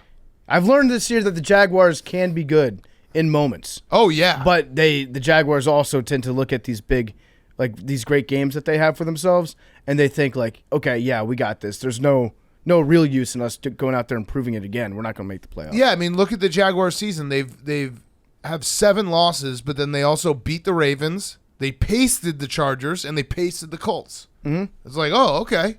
Look at this. These are significant. Like, hey, whoa, these are really good wins. Okay, next up, Jets 31, Bears 10. So Billy is sick. He is not here. But this game really didn't matter. Actually, it did. The Chicago Bears now have the second pick in the draft. If the season ended right now. I was going to say it matters for a much bigger reason than that. You guys are the only team in the NFL to defeat the coin. Yeah, that's true. The coin has been bested. Yeah, Hang the banner right now. Specifically, beat the coin. We got completely robbed of a late-breaking Nathan Peterman start. That's such bullshit. It sucked. That sucks. Nathan Peterman, when he started trending, because who was it? Jay Glazer said that, like, watch out. It looks like Simeon hurt his oblique. Pulled his oblique in warm-ups. We're getting Nathan Peterman. Everybody, all of America, flocked to their televisions. He's like a gun. You can't pull out a Nathan Peterman and not use him. Right. And the reason why, I mean, like, Trevor Siemian obviously was like, fuck this, I'm playing because if I can play well, which he didn't really. I mean, he had he had 2 nice drives, but he's like, if I can play well, I can use this for my next contract. I would love to see what the reaction on the Jets sideline was. Like, what kind of actual preparation did they make when they heard that they might be facing Nathan Peterman instead of Trevor Siemian? Yeah. Like, what adjustments did they start to put in place? Yes. Being like, oh shit, okay, gentlemen, we've talked about this. We've discussed what could happen. We prepared our backup plan. We're enacting that. Like, what do you do differently? Just put like more defensive backs out there? It's pretty simple. I mean, they showed them walking out of the tunnel together, and they just look like the same guy. Yeah. And it's like they have the same skill set of nothing. Yeah. No offense. Nice people. Really nice people. Like them both as people. Yeah. Skill set of nothing. I think the body of evidence is large enough on both of them to know exactly who we're getting. Was it Russillo that was like, as America and as sports fans, we're starting to take mental health more seriously across the board, unless it's Nathan Peterman? Yeah. And then everybody's just like, rips him. Let's laugh at that guy. Yeah, just rips him. It goes the same for Russell Westbrook. Yeah, that's true. Basically, those 2 guys, the world has just decided we can just rip them apart. Yep. But yeah, this game, the Jets crushed the Bears. Their defense is elite. I've said it a million times. And Mike White, I don't know. I mean, I'll just throw out a stat. Mike White has started 4 games for the Jets. He has 2 games of those 4 with 3 touchdown passes. Zach Wilson has started 20 games for the Jets. He has never done that. I'm just going to throw that out there. But he's Patrick Mahomes. He's got the ceiling of Patrick Mahomes. Yeah, that's true. That's where the upside is right yeah, now. he does have the. But I think the Zach Wilson thing happened after we went off for break, right? I think it happened like late Tuesday. I think, yeah. So It was Billy's hot seat, so we didn't have the full details, but I think it was was Saleh saying he wouldn't commit to Yeah, him they in the did. press Yeah, conference. Yeah. So how do they go back to him? I don't know, like deactivating him, making him. Was this like the last teachable moment for Zach Wilson? Does this happen? Can you go back to him? I don't think you can. Yeah, you can. The only way that it happens is if Mike White goes out there, completely shits the bed, and they put him in like the fourth quarter, and he looks competent. But it was really mean of like this locker room must hate Zach Wilson so much because the Bears defense was the perfect get right. Like the Bears defense gives up points to everyone. So Zach Wilson would have probably looked okay, and instead he was just sitting on the sideline. They put up the stat that he gained 2.5 inches on every play in the second half against the Patriots. Very sad. They kept showing him on the sideline too, Yeah. and we are body language experts here on Part of My Take. I didn't see a lot of teammates hanging out with him. No, on the sideline. I don't think he's well liked. He was just looking kind of wet and cold in the rain. Yeah, he's. What were you gonna say, Hank? I don't know how they put him back in. He's got to win back the locker room. How? He apologized to everyone. I think that takes time. I think what PFT said, you need to show it with how he carries himself for the next few weeks, and then if something happens where he can get in the game, maybe win them a game, and that's his only way. Someone's got to fuck his mom. Yeah, Mike White. Yeah, and then he has to get into a fight with that guy. No, Elijah Moore. Yeah, Elijah Moore has to fuck his mom. Then Zach Wilson has to knock Elijah Moore out. Yeah. And then they need to trade Elijah Moore. Yeah. That's really the roadmap because they might. I don't know, the locker room might hate Elijah Moore more than they hate Zach Wilson. I don't know. He caught a touchdown today, and he's good friends with Mike White, apparently. Also, Garrett Wilson I think he's got 4 touchdowns on the year. He has 2 each from White and Flacco, 0 from Zach Wilson. Kind of interesting stat there. It's, yeah. I think the Jets fans are probably, they're happy. They should have beaten the Bears today. The Bears are not good, especially without Justin Fields being out of this game. Made the Bears.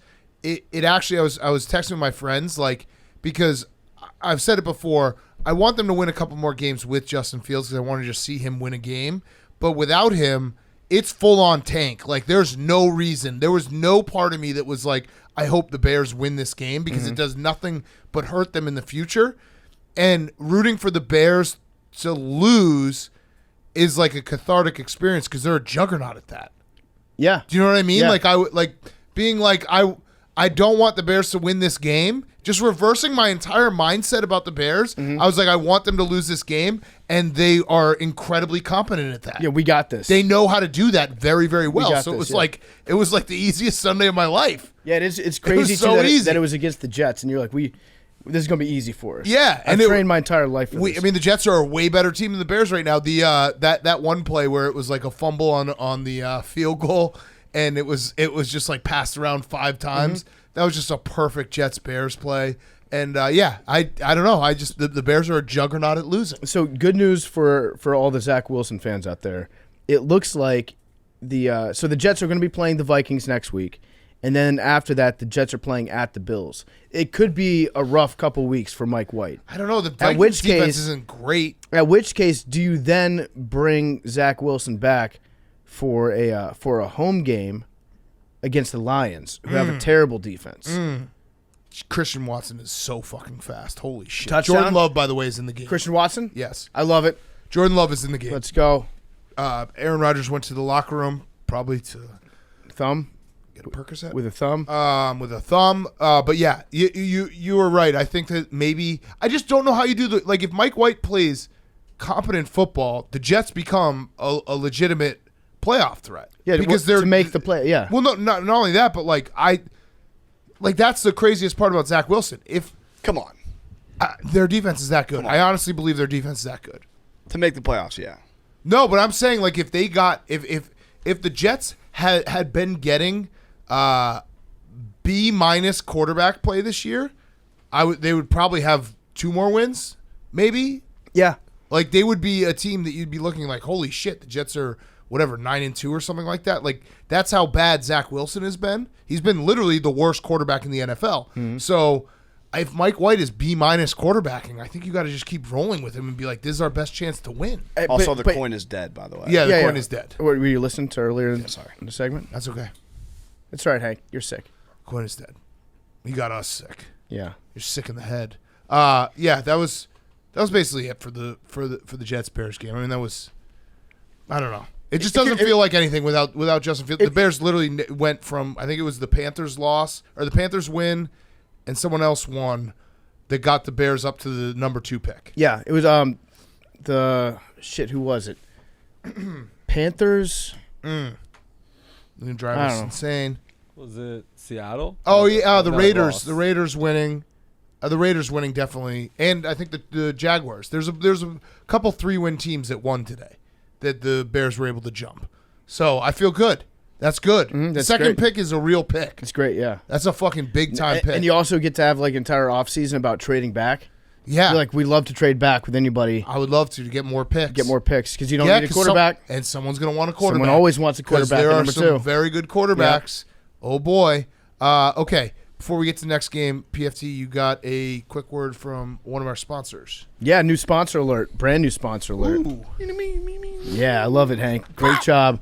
From 87 North, the filmmakers of Hobbs & Shaw, John Wick, Atomic Blonde, Bullet Train, and Nobody, Violent Night is an action-packed alt-Christmas thriller with a dash of magic. David Harbour plays the real Santa Claus, but in a way that we've never seen Santa before. This Santa is a protector and a warrior with some seriously badass skills.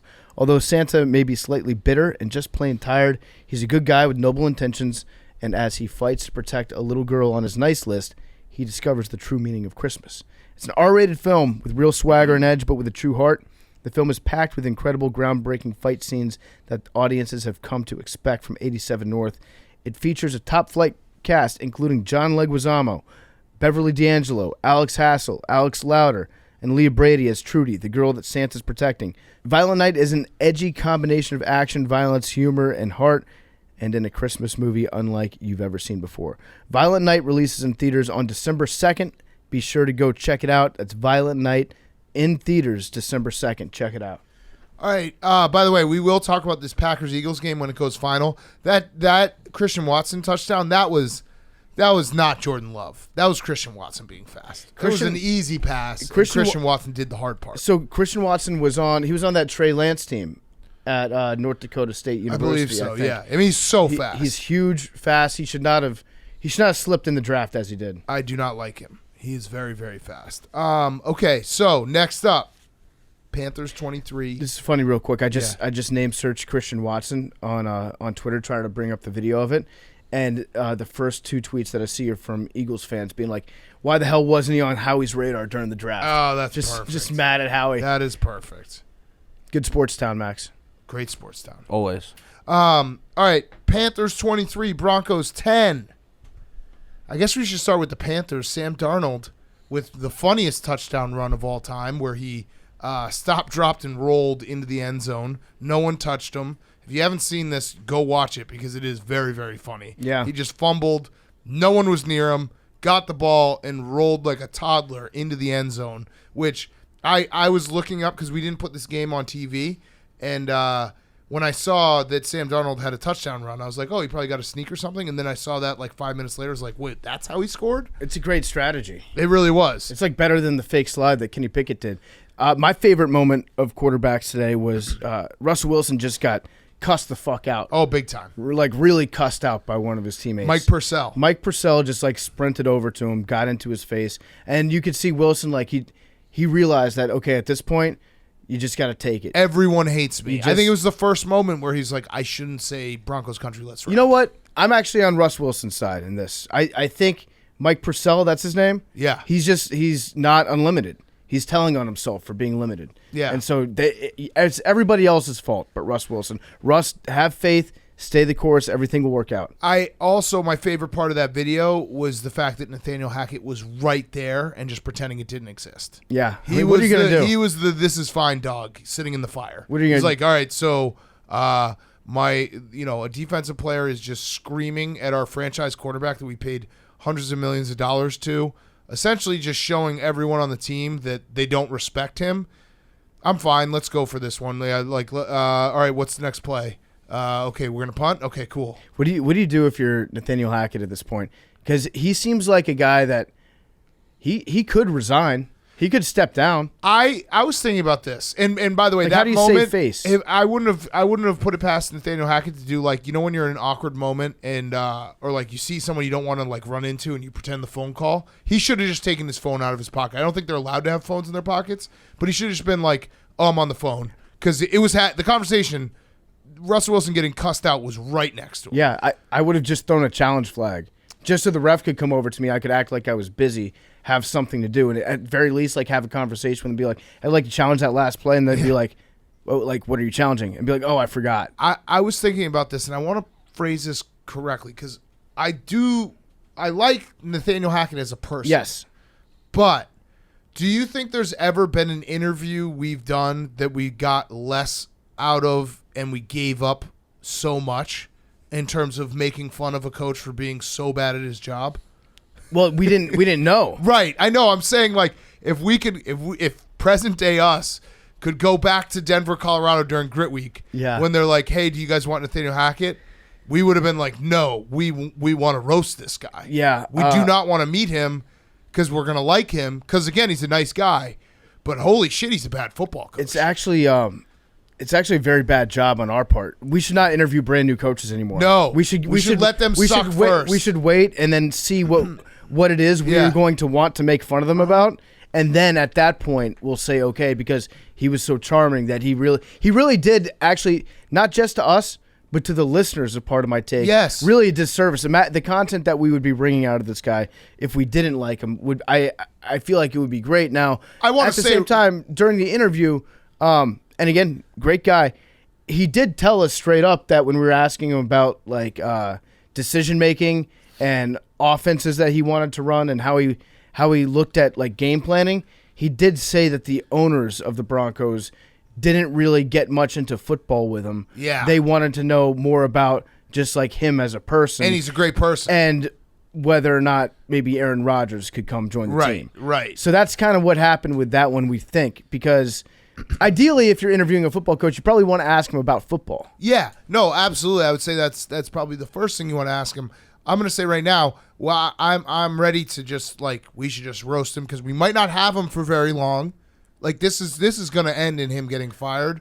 So I think I think Nathaniel Hackett would understand. Like, we've been very nice. Yeah. We've been very nice. You fucked up a lot.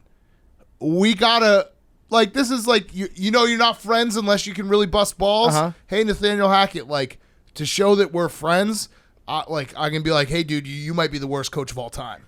Like, probably. Like, that's just us busting like balls. Maybe ever. Yeah, like ever. And the thing is, he's so nice of a guy. Like, ever's a long time. Yeah, he's probably not going to throw Russell Wilson worse than Urban. under the bus. Yeah, Urban at least had, like, that one game where it felt like the guys were going in the right direction.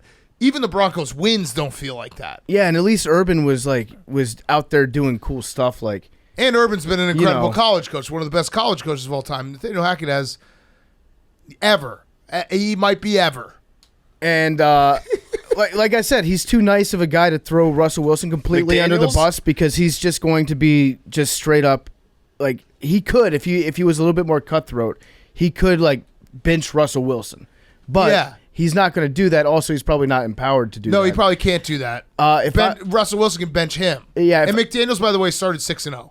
So that's different. For those Broncos. Those Broncos, which he has. It's bad. It's really bad. I don't really know what else to say besides, dude, like, maybe you should have stayed in med school. I still feel like he could, once he does get fired or quits, he's probably going to come onto the show and do a very, like, illuminating, funny interview about just how in over his head that he was. I don't think anybody's been as over their head in their job. Yeah. Maybe ever. No, as Nathaniel Hackett is right now. He's like if you do type like proficient in Excel on your resume, and then they're like day one, okay, we need you to make this spreadsheet for us and put in a few macros, and you just like immediately go to Google and start Googling how to do Excel. No, you walk out. And you start just sweating. Yeah, you walk out because you're like, I can't do this. I lied on my resume. Yeah. This is what it feels like with him. He lied on his resume. He can't do this. Yeah. And he should probably stop doing this. And yeah, you're right. Like, he will probably come back on, and I'll be like, Coach, this is a funny thing I said about you. I said you're the worst coach ever.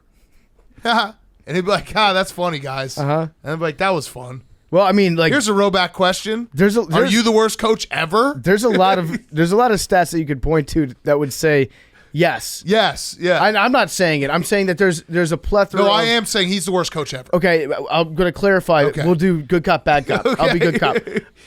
I'm not saying that about him. I haven't seen every coach ever coach.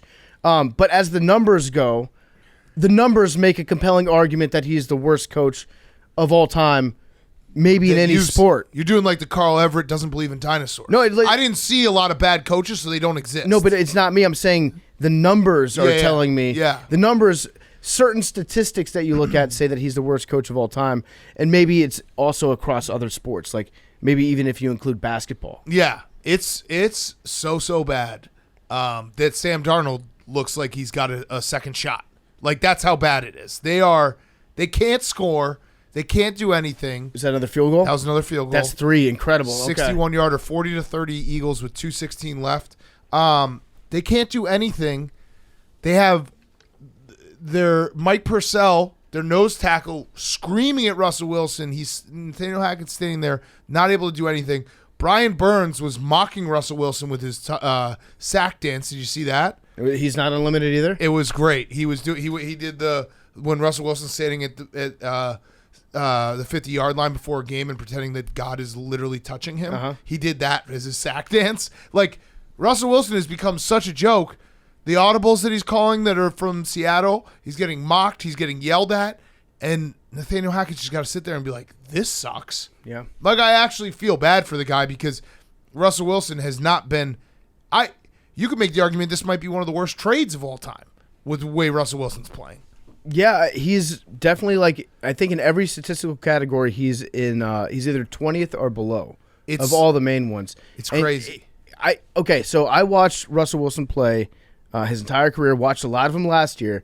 He wasn't this bad last year. No, he wasn't. So it's a combination of altitude, Nathaniel Hackett, not Full of having himself. Pete Carroll, reading too many of his press clippings, the giant house that he bought with no bathrooms. Yep, that is a crazy house. It is a with wild no house. bathrooms. Yeah.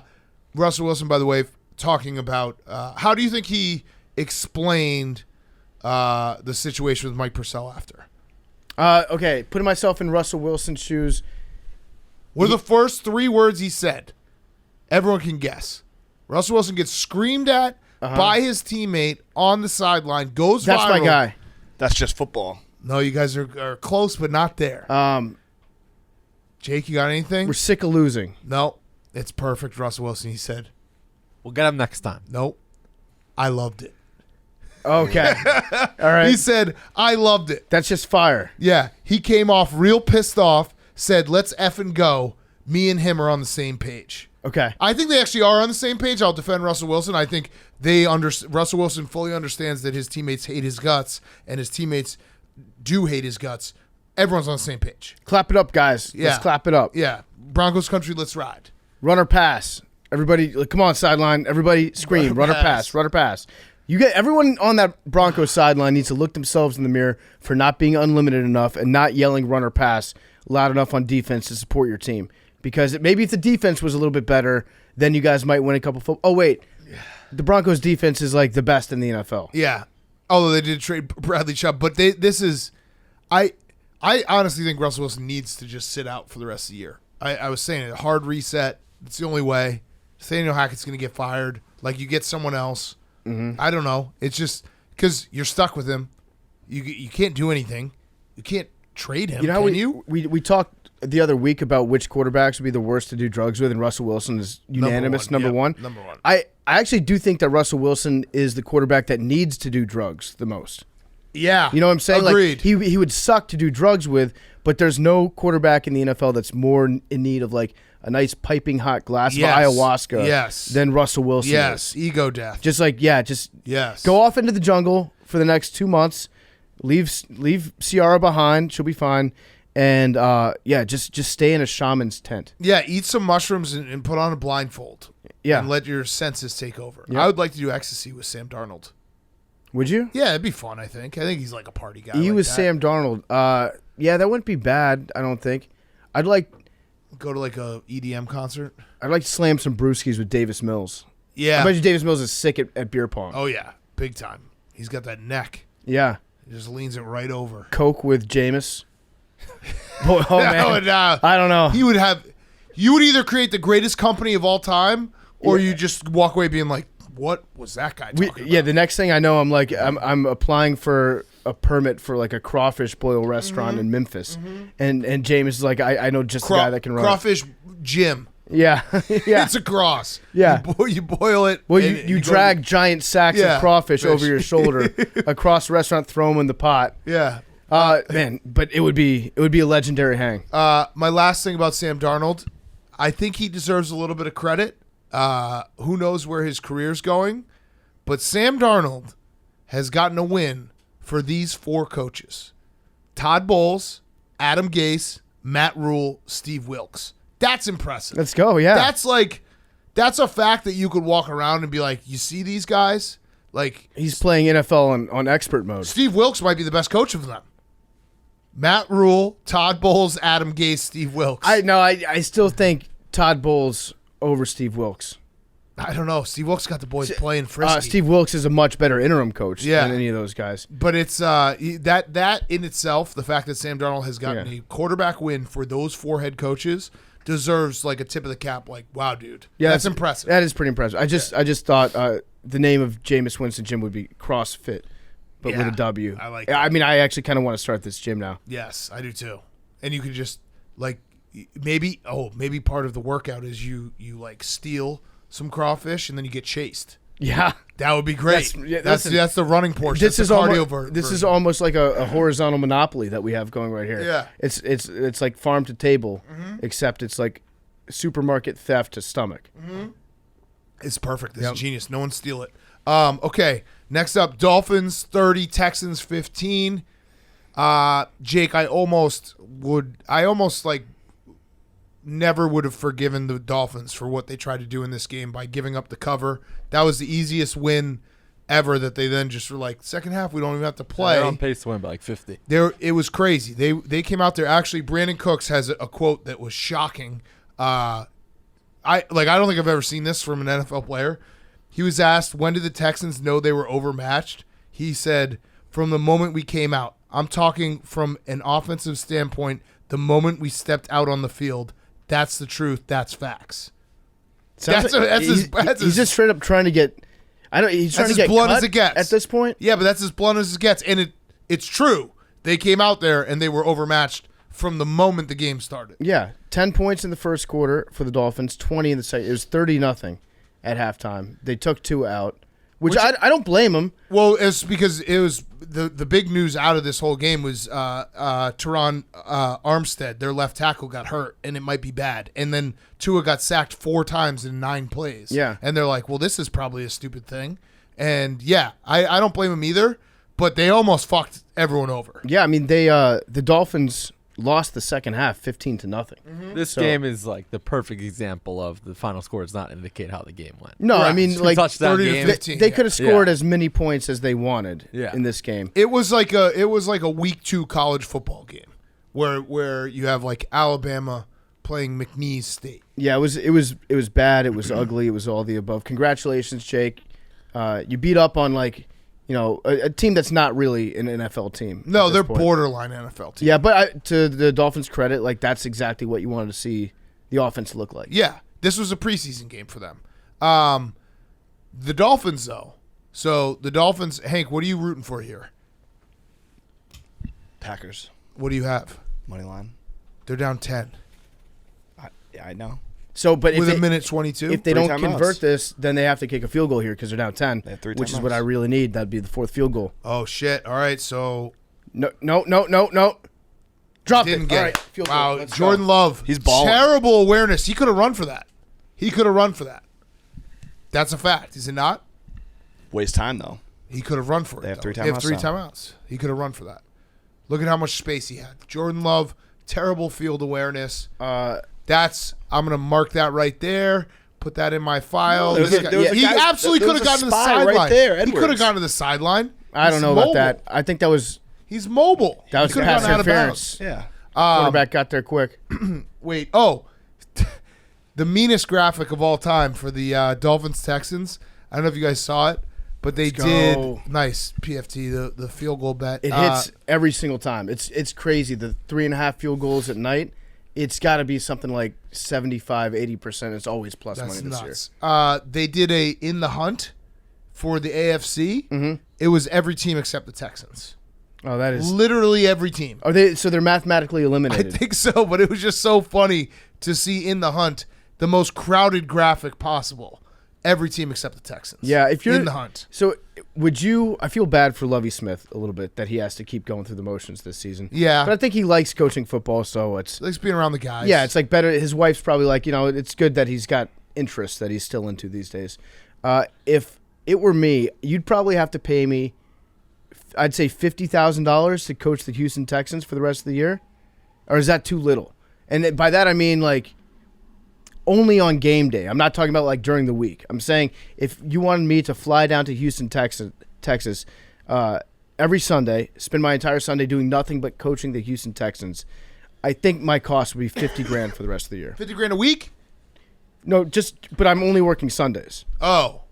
Yeah. Someone else- No. Because I have to stop watching football. No, I would not do that. But you remember, there's no state income tax. Yeah, but no, not being able to watch all the games. If I could hold an iPad and watch the games while I coached, Yeah, I'd do that. you can listen to the broadcast, the Red Zone broadcast, in your headphones. Nope, I wouldn't do it. No. $50,000. No. Watching football is priceless. It's true. It's my favorite thing to do. You're right. $50,000 is actually like it's an insultingly low amount of money to coach the Houston Texans. Now that I think about it. Right. Yeah, no. The Texans are that's a garbage team. They're barely a team, like you said. Barely.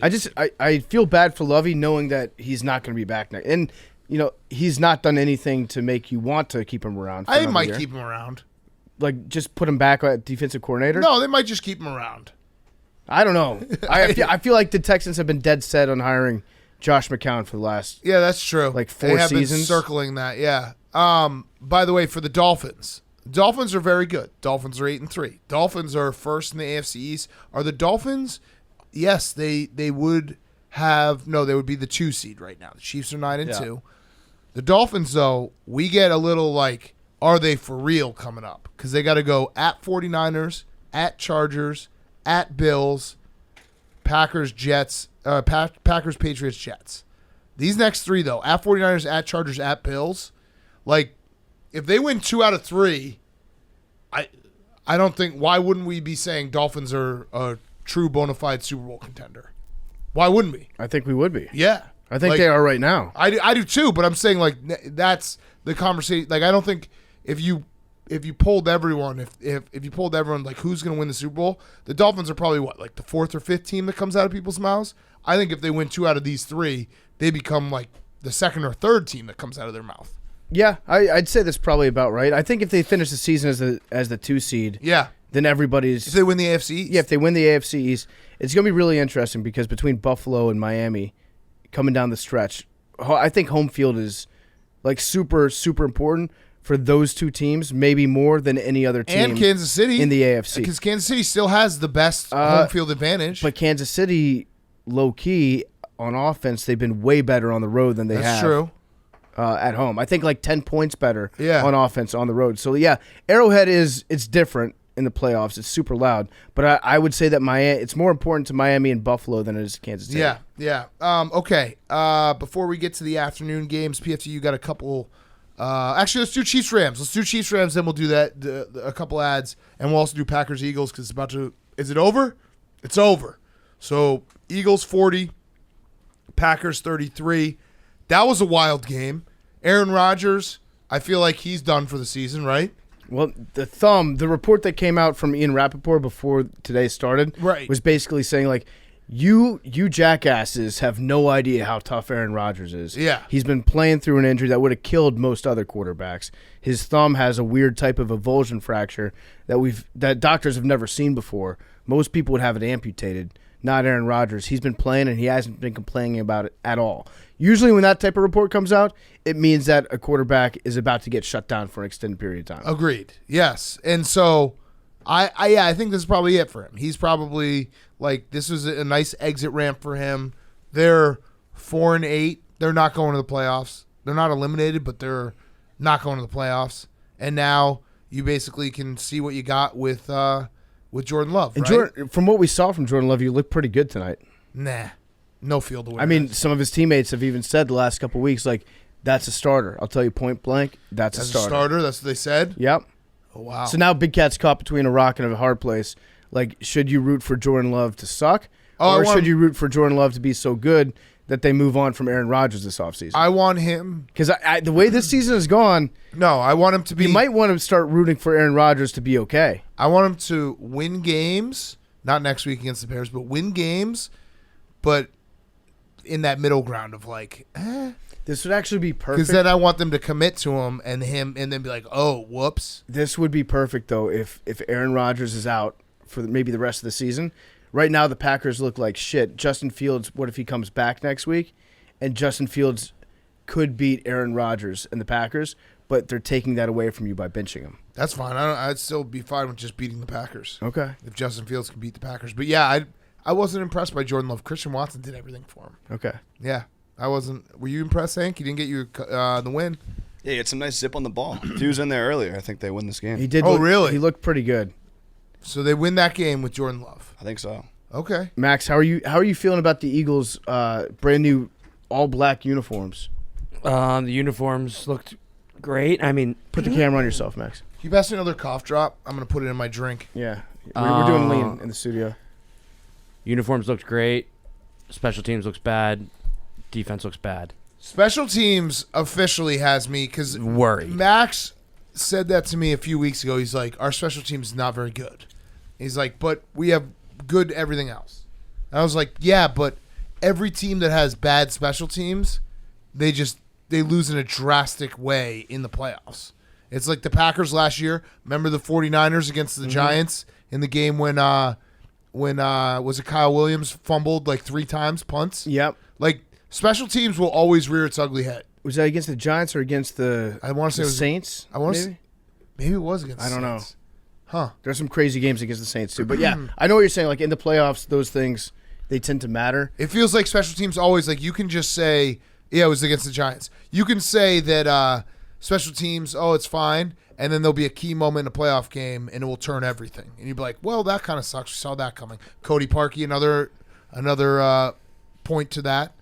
You know, like I knew all year that was a big problem, and it's like, oh, maybe we'll be fine. No. Yeah, I don't understand.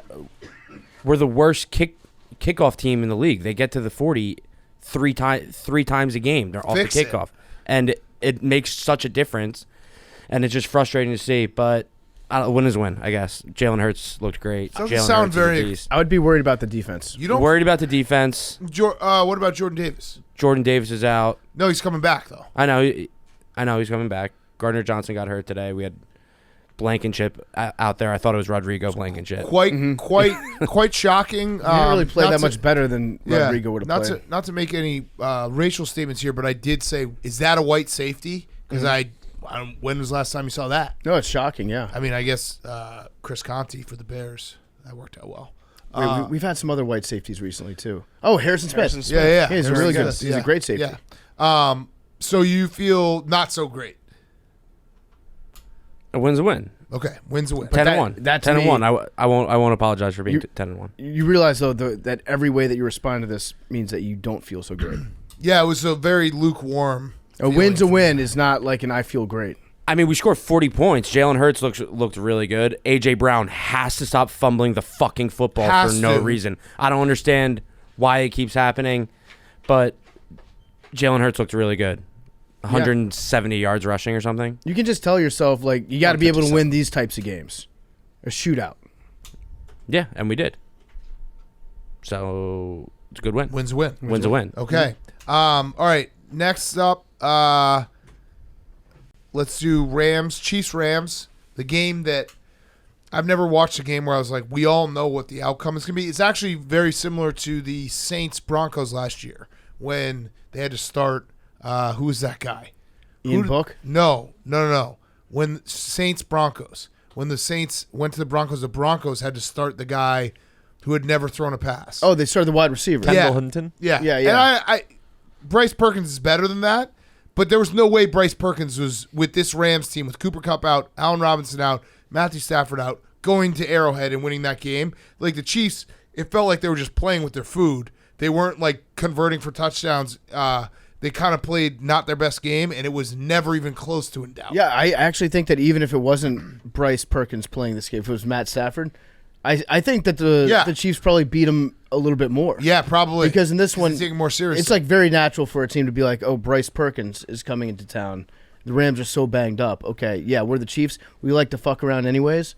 And so that's when you get this game, which was actually – it was closer than it looked in the fourth quarter. Yeah. Like it was completely out of reach, but it wasn't, if you know what I'm saying. Like the fact that it was this Rams team playing made it completely out of reach, but by the score, it wasn't like a blowout like you thought it would be.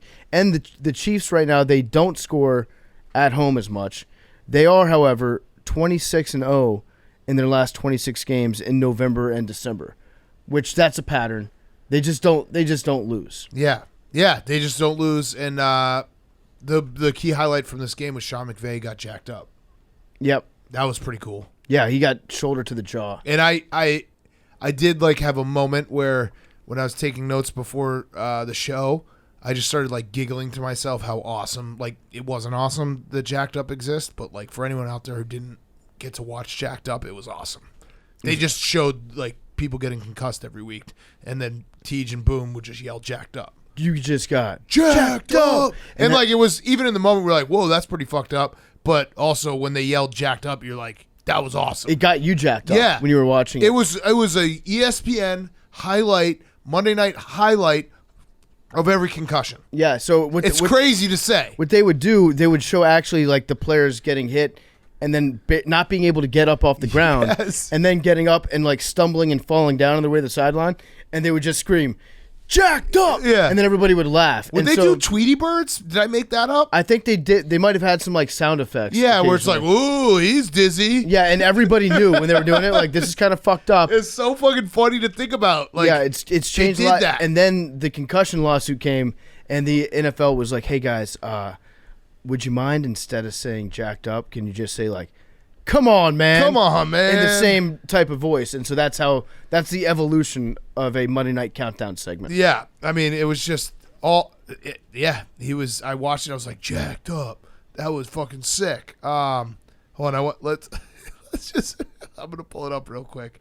I just want to see, is Susie Colbert, Jaguars, off of the punt return. David Allen going to be catching the ball. Ike Taylor going to be coming in right down the gun barrel. David Allen looking down the gun barrel.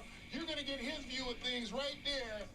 Oh, my. David Allen got jacked up. he's just fucking, he's concussed. he's 100% concussed. He's just got jacked up. Oh, man. All right, so that was pretty much the whole game. Yep. That's all I had. Sean McVay legitimately might have had a concussion. Yeah, no, I think so. I don't know if there's, like, do they do tests on coaches for those types of situations? He didn't go into the tent. It would have been nice. He might be in protocol. Yeah.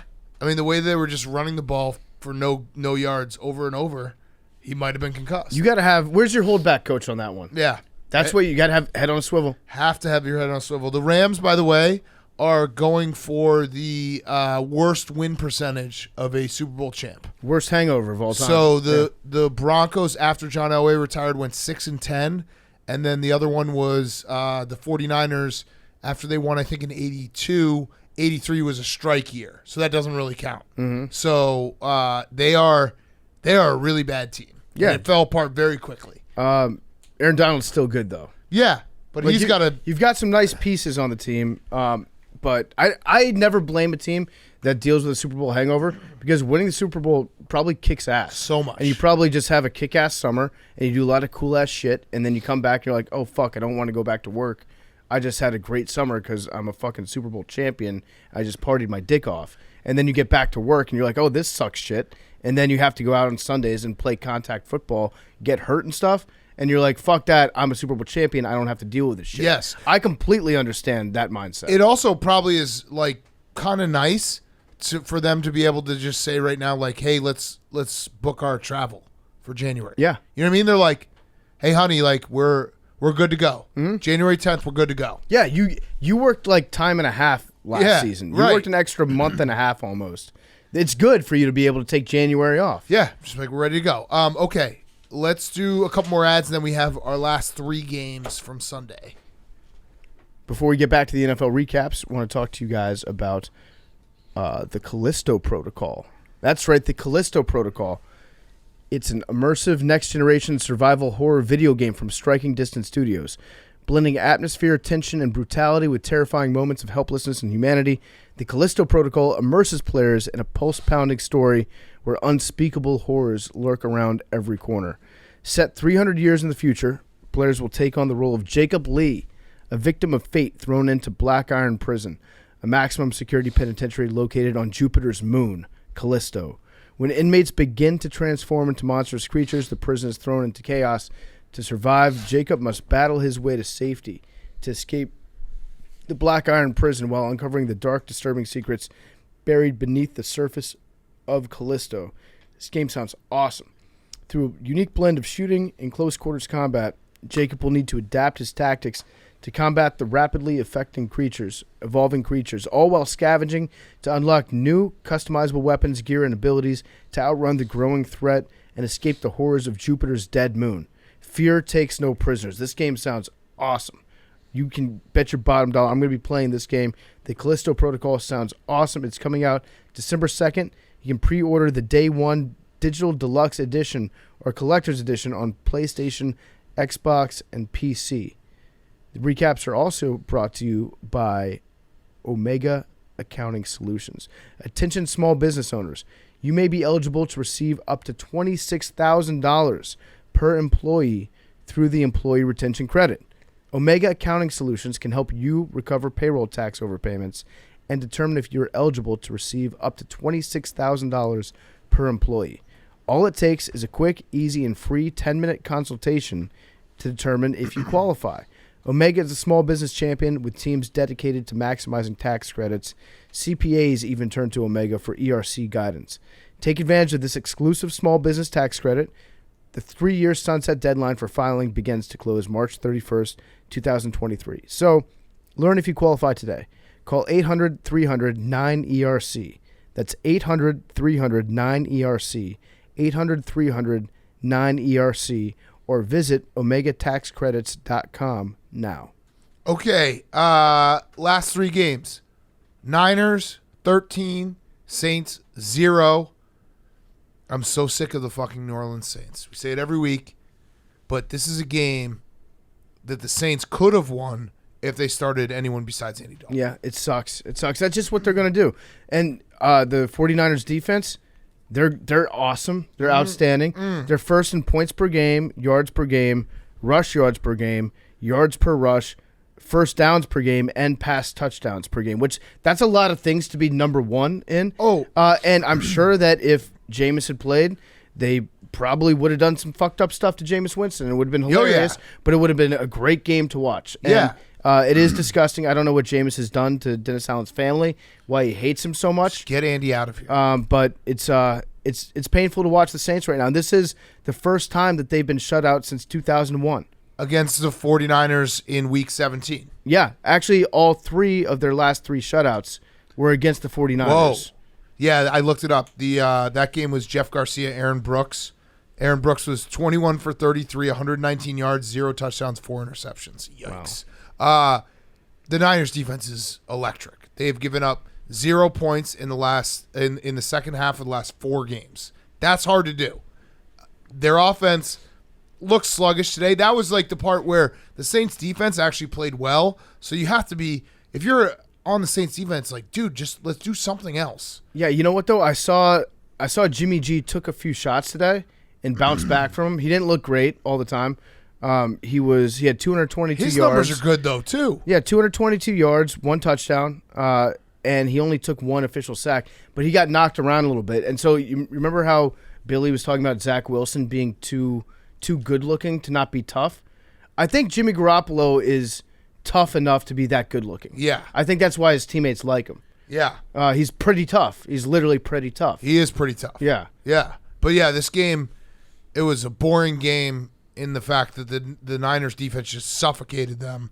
And the Saints, we get to watch the Saints on Monday Night Football. And that one's not going to be flex. Jake? Monday Night Football, untouchable. Untouchables. The untouchables. Can we make an exception? I wish. If it's Jameis, that would be amazing. We should start a change.org petition. Man. Start Jameis on Monday Night Football. I'm so excited. Do it for America. Yeah. 49ers Dolphins next week is going to rule. Whose line is it anyway? Where's it at? It's in San Francisco. I'm going to say, this is going to be tough. I think it's going to be I think it might be a pick 'em. I was going to say Niners minus 2.5. I was gonna say Dolphins -2. Oh. What? In We're San all over the Francisco? map. Our power ratings do not line up, guys.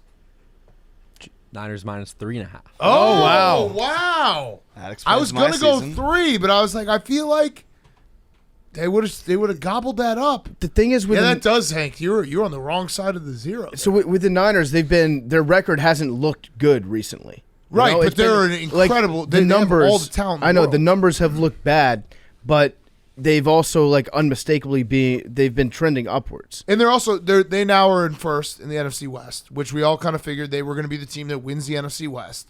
We'll talk about the Seahawks in a couple of games, but that this is where like the Niners, if they are what we think they are, which we do think they are. I think that they are who we thought that they were. If they are what we think they are, and we do think that they are that. Well, because flash backwards like 3 weeks, I was saying to myself, in a few weeks they will be where I thought that they would be. Right. And now they are where we thought that they would be. They will win the NFC West. They'll have a home playoff game, and they will be the team. And I'm speaking for Max here. He can speak up. I think they will be the team that all Cowboys, Eagles, Vikings fans will say, no, thank you. Don't want to play that Don't want to team. play that Yeah. team. Was that fair to say, Max? Yeah, 100%. I think they're by far the scariest team. They in the are. NFC. They are the team that everyone's going to be like, we don't want to do that. Now, you can sell yourself on like, well, maybe you can get to Jimmy G, but yeah, they have so much talent, so much fucking talent, and that Dolphins-Niners game, I'm jacked up for that. That's gonna be a good one. They should have flexed it. And it's in the late slate with Chiefs Bengals. Whoa, That's so much revenge going on. we got to bring our hard hats on Sunday, boys. That's a lot of good late football. We haven't had a late slate in a long time where we've had to focus. Everything is going to be great about We that. end the night with Colts Cowboys. Boo. Boo. Should have been flexed. Should have been You flexed. should have All in listened to one. Jake. Should have been flexed. Okay. Yeah.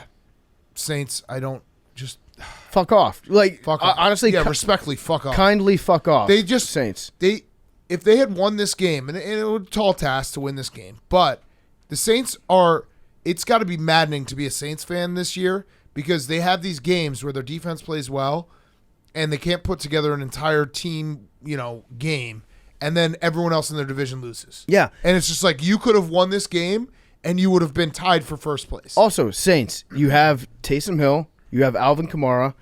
You've got Chris Olave, who's awesome. Mm-hmm. You've got you remember Jarvis Landry? Kevin You White. remember him? Kevin You White. got him. You have Kevin White. I don't you. think he was active today. That's okay. It's you- actually you've really got- fucked up when he gets catches. The ESPN doesn't even put it up. Like they don't have his picture. Oh, okay, that's what it is. Yeah, it's on really here. fucked up. That's messed up. You've got great talent. You've got fun guys to watch. Yeah, All it takes be fun. is the simplest change of all time. We need like the The Gordon, most obvious change of all time. Dennis Allen. We need to go down to New Orleans and do the Gordon Bombay and just put out a beach ball. Are- Like, look how fun this is, guys. I think we've been too nice to Dennis Allen. Yeah, We need you to start suck. like physically threatening him. Your name's Dennis. I'm not saying that I'm going to beat the shit out of Dennis Allen, but if I have to watch Andy Dalton for the rest of the season, I'm gonna punch him. Yeah. I'm gonna find Dennis Allen. I'm gonna punch him. Yeah. Not in his face. I'm gonna give him like a Charlie horse. What's the I'm old gonna like? physically assault Dennis Allen. Never trust a man with two first names. Yeah. I mean, Dennis and Allen are pervert names. Dennis and Allen. It's either that or like shitty lawyer names. Yeah. No. Dennis Allen, we don't like you. Those are uncles. Yeah. Two uncles. You're worse than Nathaniel Hackett, and that's the meanest thing I could say about anyone. I'm gonna fucking punch you. All right, Chargers, Cardinals. Chargers 25, Cardinals 24.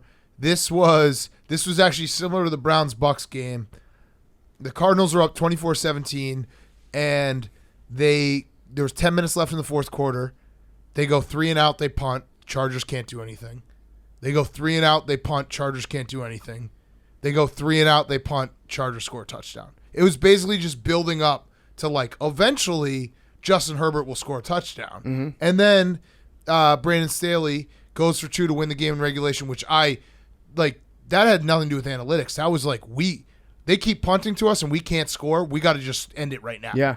So I mean the Chargers, like, that was a game the Chargers usually lose, but the Cardinals are worse than the Chargers. Yeah. And like shoot themselves in the foot more than the Chargers. It was very confusing looking up at the television when this game was being played at the same time as the Chiefs were playing against the Rams, because from a color perspective, it was all blue and red all across my television. Yeah. And so I kept mistaking. This is what, like, the score of this game, which ended up being, 25-24, that felt like what I would expect out of a Rams-Chiefs game. Yes. Just from a points perspective. It was, I think, exactly what I thought would happen to these Cardinals, and that they always find new and innovative ways to lose. Mm-hmm. They're now 12-27-1 at home since 2018. That's crazy. That's nuts. Like, I'll say it again, 12-27-1 at home since 2018.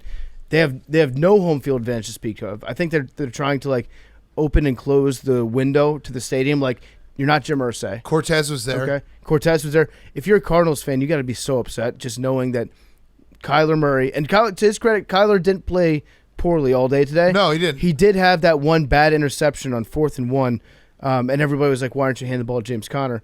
Throws an interception, and they asked him about it after the game. Kyler Murray, to his credit, he said, schematically, we were kind of fucked on that play. So yeah. So schematic from a scheme point of view, Well, you shouldn't have thrown that interception. I feel like Cliff Kingsbury leads the league in 3rd and 1s, 4th and 1s, throw it deep. Like, he just doesn't want to run the ball. Yeah, and it turns out steroid boy DeAndre Hopkins is not taking good enough steroids. He didn't look Needs that great more. today. Yeah, Needs more. Better steroids. Cliff Kingsbury also was asked after if he's worried about his job because the Cardinals are in a bye week, and he just replied, "I'm not." Okay. So he should be. Yeah, that's good. No, good But for maybe he's what- not But in if the you're fact- if you're Cliff yeah. Kingsbury, why would you ever have to be worried about a job? Well, he's also probably like, "I'm not worried because if they fire me, I don't care. Yeah. I'm still Cliff Kingsbury. Someone's gonna hire me Yeah. next week, Yeah, I'll probably get the Colorado job. or a Supreme Court justice. yeah, and right. Never get Like, fired. I made a lot of money, and I'm Cliff Kingsbury. Yeah, he'll be okay. Yeah. Okay. Last game, the Roback game of the week. Go to Roback right now. I'm wearing the joggers.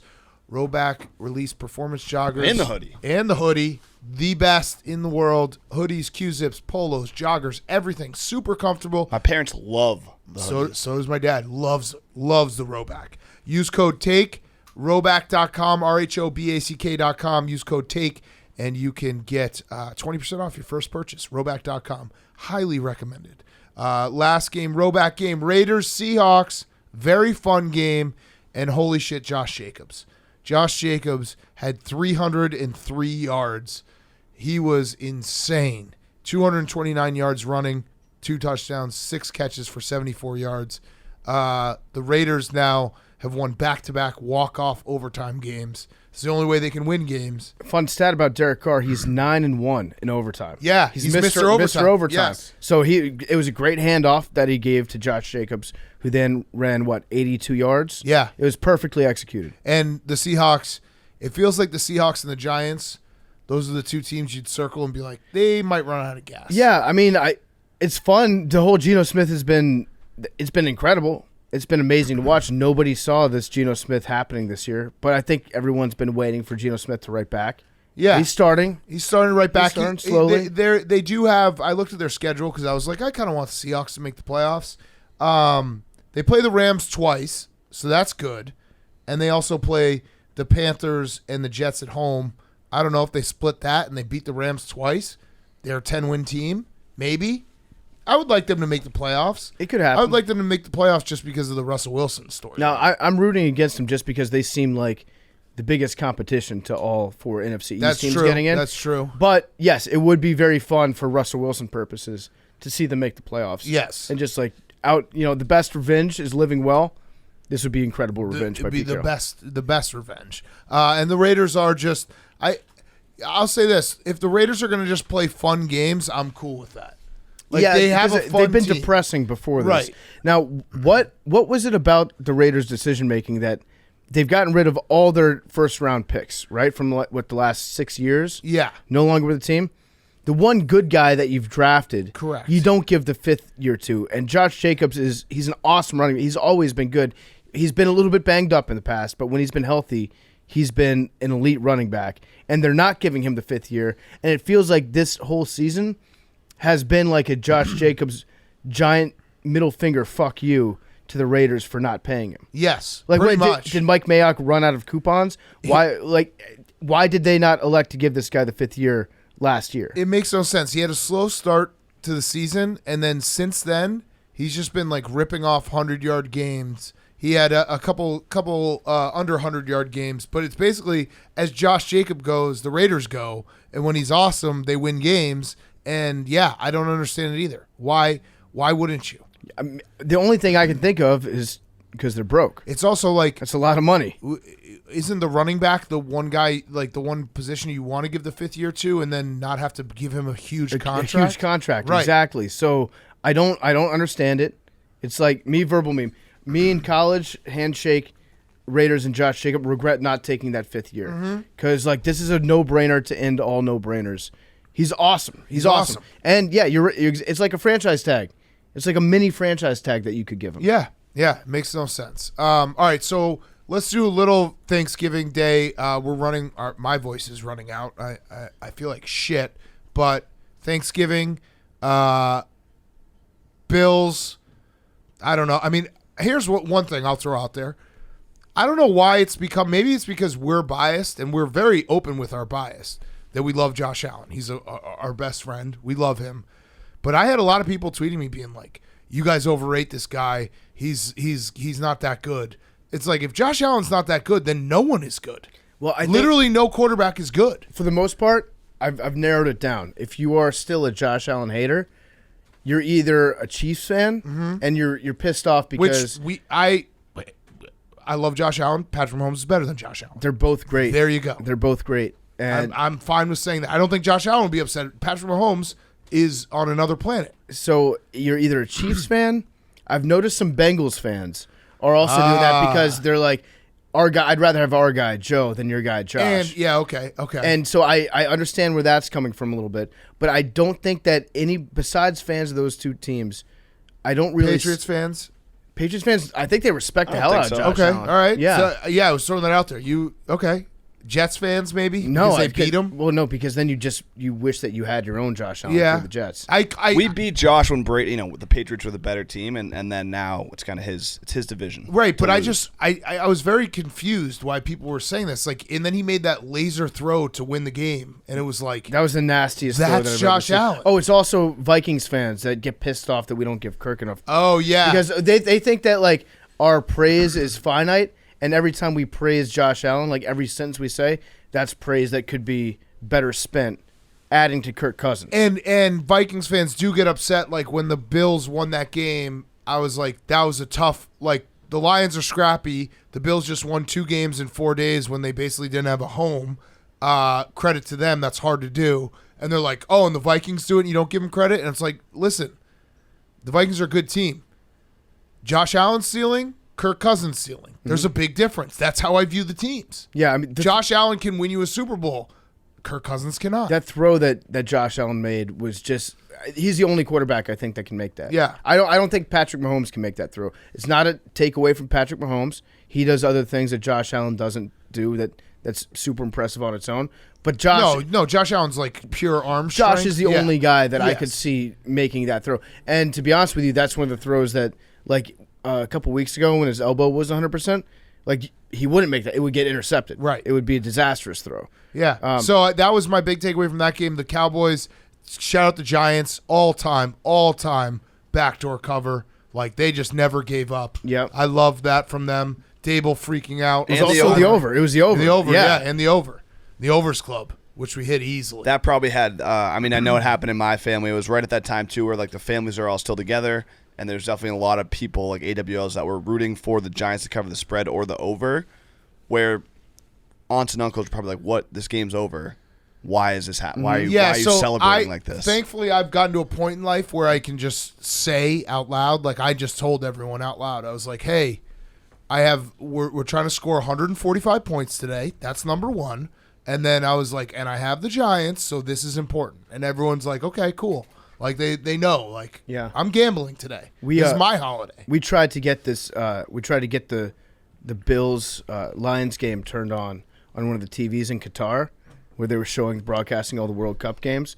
They didn't understand why American football was so important on Thanksgiving. Yeah. It was difficult trying to track down a pirated stream that worked over there. Yeah. Because they're not huge NFL fans yet. Yet. We're converting them, but it's going to take a while. And then your game, Hank, Patriots-Vikings. Vikings deserve credit. That was a good win for them.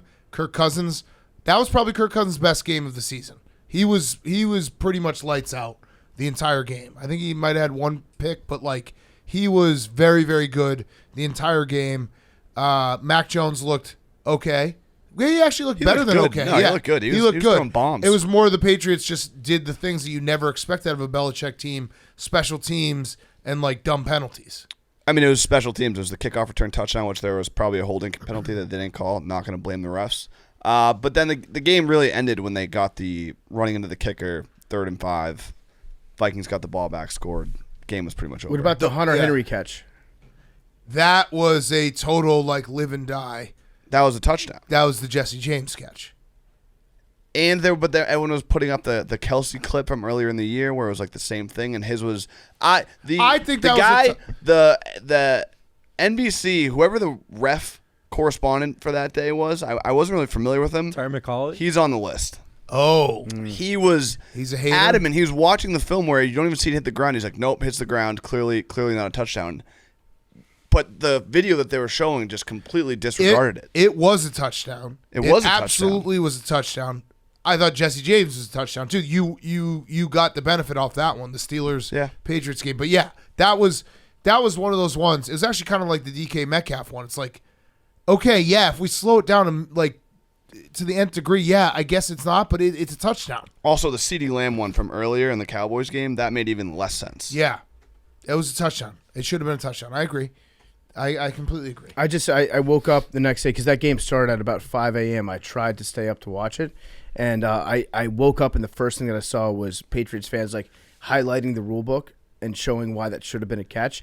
And to their credit, the NFL's explanation of it was he didn't survive the ground. Surviving the ground hasn't been in the rule book for like The ball didn't hit 4 the years. ground. Yeah, it made no sense. I'm saying I'm talking about surviving the ground, like getting up from the ground, all that stuff. That did so make it- no sense. it- That was a touchdown. but- And I the guy agree. was adamantly that Terry's on my list. Who else is on the list? It's a lot. Yeah, there's a lot. Walk me through just the start I mean, of the list. Florio's probably at the top. Uh-huh. Terry, Dungy, Tony Who's PFT. Tony You already Romo. said Florio. Oh, okay. This PFT. Both I'm father not, and I'm son. not on the list. I'm a Patriots. Remember, I started the Do Your From the Pod. fan fiction. Yeah. Reggie Miller. I Reggie just Miller. can't stand him. Oh, okay. Yeah, okay. I like that. Just throw that in there. In the city of Philadelphia. It was a good day of Thanksgiving football though. A lot of points. It was an exciting Overs game. club. I mean, going from that Jets game and being like, this is going to be another stinker probably. Kirk Cousins prime time. Last week, it was the ugliest game of all time. We couldn't even score a touchdown until the last minute.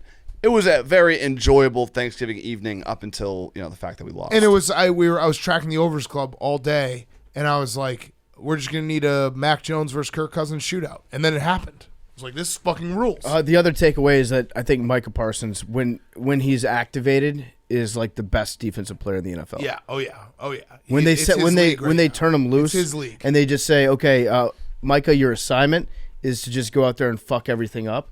He might be the best football player. He's incredible. And Jared fights harder than anyone. He's in the same game every week. Well, he did what he had to do, and I think that Every single week for the last 2 years. Yeah. What Dan Campbell did at the end of the game, people were crushing him for it, for not using his timeouts.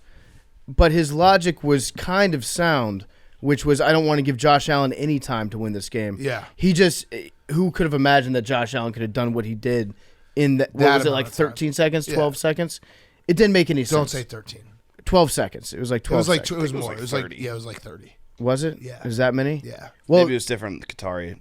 it was. The conversion. On the clock, rate. yeah. The conversion rate. It was actually 300 years ago in Qatar, based on some of the laws that they have. All right. Let's do you have football guys? I have Billy's football guys. All right. So Disrespect to the American. football guys brought to you by the Barstool Sports store. We mentioned it at the top of the show. It's the final countdown. The biggest sale of the year ends tonight with our iconic telethon. Tune in 7 p.m. We'll be there. Get 20% off site-wide. Shop over 300 new items on the Barstool Sports store. Over 300 new pieces. We really appreciate everyone who does it. We said it at the beginning of the show, but it really means a lot to us because the store is the backbone of this company. So that is what Football Guys brought to you by Jake. Yes, this was sent in from Billy. Hope you get well soon, Billy. Number 1, Thaddeus Longmore. He's a middle schooler born without arms and plays tackle football. Okay. Oh, wow. That's impressive. Yeah. That's going to be tough to beat. Billy's What quote position? was, I got to piss Probably, real bad. I'm Can I piss guessing in not- this? Can I not- piss in this bottle? Not quarterback hack. Or wide receiver. I think You he play blocks. defense? probably- Yeah, play I defense. think he blocks. Does he? Well, It's about your can feet. you see my dick? Football if is I very pee right fun now? and being Can you a see? tight end Right. blocking and feeling like a part of the team. Okay. This is unprecedented. He's a blocker. No, What? me and Big Cat both peed during the Dungeons and Dragons episode. Yeah, that's true. Yeah. Number 2, Devin Danielson, defensive lineman from Pittsburgh. He banged his head against his helmet. I saw that. That was awesome. Yeah. And all And his bench in the the background. bench's reaction was incredible. Are you flowing? Yeah. Oh yeah. Billy's comments, self-explanatory. Okay. Number 3, Nick Saban. In his post-game press conference, he got hit in the middle of the game, I believe. He had little stuff on his cheek. He said, I took one of the hardest hits in the whole game, and unlike some of our players, I didn't have to go to the medical tent. They don't make them my like God. they used to. Yeah. Anytime somebody that old starts Throw to Big bleed, Cat though, on I this list. just think that like this guy could possibly die. Agreed. Yeah. And lastly, we have the Montana mascot. Ran into goalpost. Okay. That Montana game, I was driving home. I got back late, and I just turned it on. The Montana crowd is one of the most electric crowds I've ever seen. Montana's a good football They were state, down yeah. like 24 points. I think I turned it on. It was right in the middle of the comeback. They were going. It was 12:30. I turned it on because I was just trying to watch SportsCenter and This like is an see the impressive highlights streak. from the day. That was only a bottle and a half. I feel like Jake could see my dick, by the way, No. through his periphery. Yeah, no, No, I I did could not. tell Jake could totally see my dick. You like what you saw? No, I didn't see it. Shout out to the Montana fans. I turned the game on trying to watch highlights, and it was like one of the most raucous atmospheres I've ever seen. Yeah. It is a great football state. And I think they've got one of those stadiums that just has mountains in the background. Yep. And anytime there's mountains behind anything, I will watch it. I will love it. Yeah, it's kind of like Bill's Mafia too. They're all bundled up, but just going fucking ape shit. Yeah. Nuts, yeah. They're the Western equivalent of Buffalo, for sure. I just got really scared because I was like, oh no, I'm pissing blood, but I forgot that we put We put lean in there, yeah. we cough put drops. cough drops in the bottom of our bottles. All right, I'm all good. Thank you, Jake and Billy. Football guy of the week. Who are you voting for, Jake? It's got to be Thaddeus Longmore. Oh, the guy with no arms? Yeah. Yep. I need to see some stats. Yeah. So what, stats? I'll You want show to see videos. stats? I'll show you. How many pancakes? You're gonna show him video? All right, I'll do What this. if he's a kicker? Oh He yeah. could be an incredible kicker. Oh, he blocks. Oh. I'll show you guys. What if Billy just got duped? What if Billy made this up? Well, we'll see. Yeah. I mean, good for him. It's a fucking incredible story. Great name. Yeah. Great name for a Thaddeus dude. Longmore. That's a great name. Strong name. I'm Googling him. I hope he wins. Oh, okay, here we go. No arms, no problem. Northwest Junior High's Thaddeus Longmire loves playing football. Also, I think someone DM'd Billy this week because this is from October 10th. Yeah. Okay, Yeah. that makes sense. But shout out him. He deserves to be on Football Guy of the Week. I hope he wins because that's a fucking He awesome wears story. a T-shirt with a hashtag. Oh, it's Thaddeus Longmire. Yeah. Oh, yeah. The hashtag on his shirt is hashtag don't need two. Fuck I like yes. this All right, kid. this guy's a winner. Yep. This guy's our guy. Football Guy of the Week. Absolute stud. He has to win. He has to win. All right, let's wrap it up with Who's Back of the Week. Brought to you by our friends at Visible. With Visible's one-line wireless plan, the data is unlimited and all yours, so you can stream all holiday games or movies you want from almost anywhere. Leave the family plan drama and get a one-line wireless plan with Visible. It's just $30 a month, tax and fees included. Start saving with Visible's one-line wireless plan. Switch today at Visible.com. Get up to $300 gift card when you buy a select device. Don't wait. This offer ends 11/29. Hank. Jake, what are you laughing at, Jake? What are you laughing at, Hank? Is it the fact I peed? Yeah, Yeah, that's what it is. That's what it is. My Who's Back of the Week, I got a couple stars in the spotlight for different reasons. Okay. First one's OBJ. Yeah. Big time Everyone's back. talking about where he's going to end up, and Yeah. then the report came out Sunday morning that he got kicked off of a flight, commercial flight in Miami because he was like passing out and then caused a scene when they asked him to wake up or stop moving around. Oh, they asked him to put his seatbelt on allegedly. Now I think I'm Team Odell on this. I might be free Odell. Anyone that causes a scene on a plane and causes everyone to get off, I can't. It's hard for me to be on your team. That part sucks. However, according to Odell's lawyer, and this is like when your lawyer's typing out notes app statements, things are going swimmingly. And he said that Odell, as he does before flights, covered his head in a blanket to just relax on an airplane. And yeah, he may have been falling asleep. The flight attendants came over, asked him to buckle up if he could. He didn't hear them asking because he had his blanket over his head, which is what Odell does every time he flies on an airplane. And so then the next thing Odell knew, the flight attendants and the police were over surrounding him like a common criminal. They took his blanket off and they said, Odell, you need to get off this flight. Spot the crime. Can't find one. People were mad, though. Yeah, just a weird twist to the story of the Odell Beckham sweepstakes. And then my other Who's Back is our friend, Patty the Batty. Yes. All-time funny video came out online. Someone put it out there. It's a Ring video, black and white, and it's just Patty the Batty walking up to the door and basically ringing the doorbell to tell the woman that his dog took a massive shit Sloppy. right outside his house. Took a sloppy shit right outside his house. He's a gentleman. Just hilarious. Just being the a neighbor. accent, the view, the fact that it's Patty. Just very, very funny video. Yes. And he's the man. 6.5 million views in a couple days. Incredible. And Love he's it. Fighting in 2 weeks. Love it. PFT, your Who's Back? My Who's Back of the Week is the James Madison University Dukes. What about you? Yeah. We did. Oh, yeah, I came back. Yeah. Well, listen, Big Did Cat, you even I'm go? a selfless Yeah. guy. Come on. Yeah, no, I'm back. This All is right, really give me. us a little taste. This isn't the replacement PFT. I'm so happy you're back. Thanks, Jake. Wow. When you means tweeted a lot. back in the United States, I'm like, I was never worried. I think I said, I was asked, and I said it was a 1.5. I did. There are some things that you'll see that will come out whenever the video does come out because we've got a lot of footage we're editing together right now. Went over there, spent time in Qatar with Donnie Does, the Wonton Don, Michelangelo, the producer, the Emir. You may have heard of him. He's Yep. the fucking Emir. Everybody knows him. And there may have been some activities that we participated in that are traditionally not legal in Qatar. Got it. That might carry certain punishments. You guys fucked each other? We kissed. Oh. Donnie and I made out. No, we didn't. But there's all I'm gonna say because Donnie is still overseas in Qatar. Okay. We actually, this has all been a bit. We didn't break the law at all. But make sure to watch the video when it comes out to see what it is that we did do. The Emir was a gracious host. We ended up.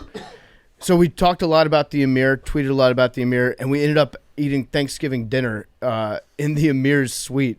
Not with him. What is an Emir? Is it a guy? Is Good- it a person? good Is question. it a title? It's all of the above and so much more. The Emir is gracious. He's a wonderful person. He's Is a his name scholar. Emir? No, so Emir. That would be weird. So there are different emirates over in the Middle East. Emirates are names of kingdoms that they have that are governed by a religious / political leader, you could say, but they're not elected. They're chosen by God? They're chosen by God because they're better than everybody else. Badass. And so it is pretty cool. So the Emir owns like everything over there. And basically he's such a fucking baller that he decided that the best way to make his dad proud of him was to just spend $220 billion and get the World Cup brought to his small country. I bet his dad is proud. His dad's very proud of him. So it was... How'd you get invited to the suite? It's a long story. Like a friend of a friend of a friend ran into the guy that does the Everest equivalent over there. No way. And he was there. So we partied with him the first night. And then he was like, I've got tickets to the Emir suite. And so then we went to the game, went through like 20 levels of security, like people stopping you every 5 feet and being like, who are you here with? Let me see your credentials. Then we end up in the suite for the Switzerland-Cameroon game. And that was fun. There was not alcohol served because it was the Emir suite. And we didn't want to disrespect his wishes. So we had a great time while we were there. We traveled all around. There's going to be so many videos that are going to come out. It's going to be interesting, but I can't say what it is we did that could get Donnie in hot water. Until Donnie gets back. Until Donnie is home safe. But it was great. We went. I've spent the entire week that I was there telling every single British person that I saw. You were there for 2 days. Yeah. Well, 2.5 days. Yeah. So entire week. Every single person that I saw, I told them, we're going to tie the shit out of you. It's going to be a fucking tie. I told everybody. I was like, the Brits, you can say what you want about your team. You think you're hot shit because you beat Iran. We're going to tie you. You've never been tied harder than we're about to tie you on Friday. They all said I was full of shit, that I didn't know footy. Who's laughing now? Yeah. America. It was the greatest tie of all time. The tie heard around the world. We were calling it the miracle on grass. And it was incredible. Can't wait for you guys to see the video. Was there a small part of you that was... the tie was great. It was a perfect tie.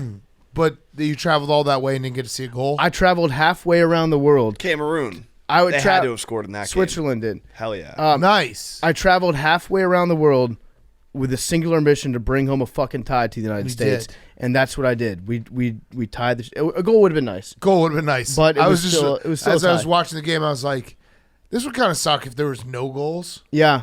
So the thing about Qatar is every second there feels like like you're scoring 1,000 goals because of what a great country it is Right. and Was how it hot? great of a job that the Emir has done. It's not that hot. It was like 80 degrees while we were there. 88? The thing I learned about Qatari people, most Qatari people don't work ever because they're all, if you are from Qatar, you're just rich. That's just, your job is just to be I rich. think this sounds like a country for you. And you just spend money on flexes. You get really into falconry. You buy boats. Cars. You go on luxurious vacations. You drive cars very fast around European cities and don't get arrested. This is the type of thing that you do if you're involved in the Qatari government. The people that work over there, they're all the workers that come from other countries to do all the actual jobs. Got it. The most employment that you have if you're like a Qatari person is you tell people like, where's my money at the end of this month? Love How that. come there wasn't enough money this month compared to last money? And that's kind of what you do as your job. That's pretty cool. What was it like being in a full stadium of people, especially soccer fans, but they couldn't drink and weren't drunk before going in, or could you pregame? There were places that we could drink legally and I thought it was, otherwise. like, not open till 6 p.m. or something. No, there's other places that you could drink, from like 8 a.m. until whenever. It was not just in stadiums, but in general, it was unusual being in large groups of people who were all totally sober. Yeah. Because that usually never happens in real Ever. life. Usually if you can see like 200 people around you, 50% of them are drunk. Right. That's kind of the math that I usually do. There was no like, the ratio was all off. That's another bunch of thing. dudes. It was all dudes because like what girls are going to make a girls trip to Qatar Right. for the World Cup? That's not really a thing Can't that even let happens. your hair out, right? Yeah. What's up? They You can't even let your hair out, literally. No, you can. You Oh. can. It's a more progressive place than maybe you might think. It's not like people are wearing burqas all the time. Some of the people that work there, if you are Muslim, the rules are stricter on you if you're a Muslim than they are if you're a foreigner who's not a Muslim. So they kind of like, and there was a big like understanding. It felt like the entire time that Be cool. that let's not have an international incident. Right. So we're not going to arrest people for every small little thing that's going on. But at the same time, if you saw people that were getting like a little out of line, there would be people that went up to them and like had words and they're like, "Hey, why don't you start respecting the Emir a little bit more?" Damn. So it was pretty cool. It was Will you be unusual. making a return trip? I would like to go back there in like 2 years Great week. to see what the hell the country is like at that point. Because this is no joke. In the last 12 years, they spent $220 billion building the city. So everything that you see there is brand new. From the second you walk in, the airport is like the most luxurious place that you've ever been. It's got a spa. It's got steam rooms. It's got cars in the duty-free shop. You can buy a McLaren for $1 million but not pay the duty taxes on it. That's awesome. I should have done that. Yeah. I forgot my I checkbook would have at matched. home. But it was an interesting place, and it's going to be real. Nothing that they built is going to be usable in like 5 weeks. Damn. So basically, it was $220 billion To throw a sick party. to throw a sick party with no booze. to impress Or your dad. chicks. Yeah. No booze, no chicks. That's kind of a sick party. And it's then- like a 12-year-old's It party. was like impress your dad, and then also Yeah, play soccer. make MBS jealous in Saudi Arabia, and make him try to spend a bunch of money to get the next World Cup, which could happen. That could definitely. But it's it was an interesting trip. Video is going to be excellent. I'm And happy you're back. I'm happy that I came back too. But I was Donnie and I. We know when to push, when to pull. I think, and when we pushed this time, I think it was strategically smart. So I never felt like I was in danger. Good. Yeah. And it was a great tie. It was a wonderful tie, Fucking great tie. and one of the stadiums looks like a vagina. It does. That's a To fact. everyone? That's a fact. Yeah, it does. It does. In fact, it was To designed everyone. to look like a vagina. In fact, Oh. for as much as they don't deal with, they don't like sex stuff in Qatar. Everything over there resembles some sort of sexual organ. I would imagine there's a lot of tension. Yes, there's a ton of tension. Yeah. All right. My who's back is the Badgers, Wisconsin Badgers. Luke Fickell. Out of nowhere, they hired Luke Fickell. It's all coaches carousel. Matt Rule to Nebraska. We don't know what's going on with Auburn still.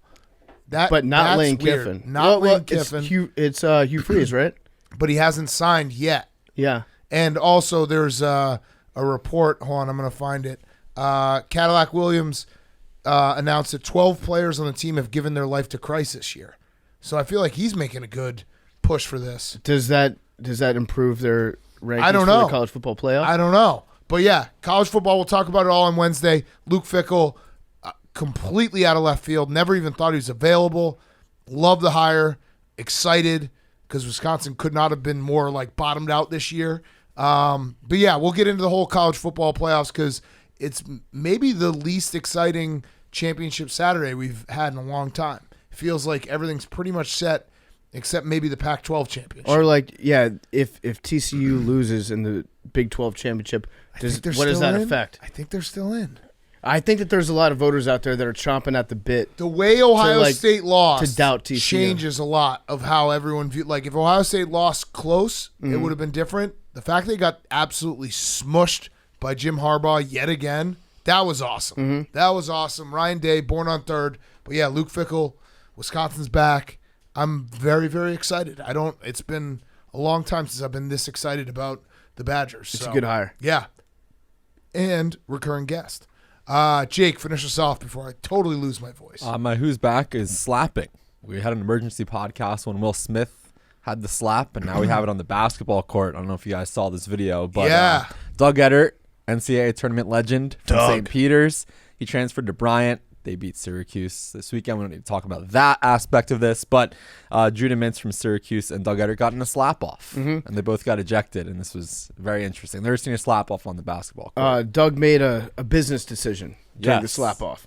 Extricated himself from the slapping. All-time quick business decision. yeah, don't really blame him. But No. he brought like a smack to a slap fight. Yeah, he ran so fast. Yeah, so And Syracuse fucked up. They slapped first. they did slap first, and they lost. So Yeah. Oh, why is JMU back? Good question, Big Cat, because JMU, in my mind and in your mind, Yeah, are the Sun Belt East champions. I'm giving it to them because they covered with ease against Coastal. It was all I needed to impressive. see. That's their second top 25 win of the season. Damn. The other being when they beat themselves when Todd Centeio was a little bit banged up, and they were ranked 25 in the nation. But I think that it's a bullshit rule that they're not allowed to participate in the Sun Belt Championship, and they're not allowed to participate in the bowl season, all that shit. Pizza party? The pizza party, I said that I would throw them a pizza party. I'll match. Big Cat's matching. We're going to throw them a pizza party. Hell Okay, yeah. It'll be a pizza party, the likes of which they've never seen before. I'm thinking 20. You think 20 pies? More? 30? 40. So I had like half the offensive line hit me up after the game being like, where's this pizza party? So I got to figure out how to do it. 20, you got 20, I got 20. So 40. We mashed. Okay, we'll do 40 Chinello's Papadillas? pizzas. No, how about No, some part of Chine- my cheesesteaks? We could toss in some cheesesteaks, and then we'll do some Chinello's cheesy bread too, some 2 liters of soda, Some coffee. some coffee. Should we?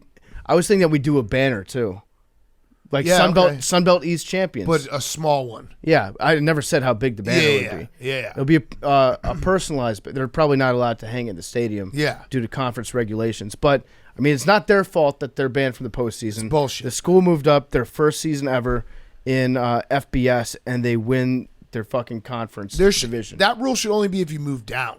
I agree. I It's agree. bullshit. But like what they did this year was legitimately incredible, and Yeah. it was fun to watch. So a pizza party shall be yours. I'm just trying to figure out how I go about doing this pizza party. Or we just Order. call up a pizza place and order Order bunch it of pizzas. to the stadium. So be like one of the offensive linemen. Be All like, right, if you are give us the night. yeah, okay. If you're and we'll just order a bunch of pizzas. if you're an offensive lineman at JMU, DM me. Let me know where you live. Let me know what time would be appropriate.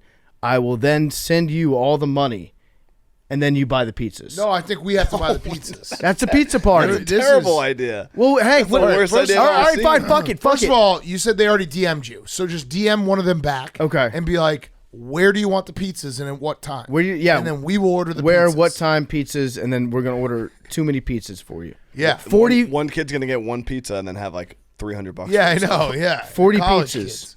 Yeah. Sunbelt champions. All right. That's our show. Numbers.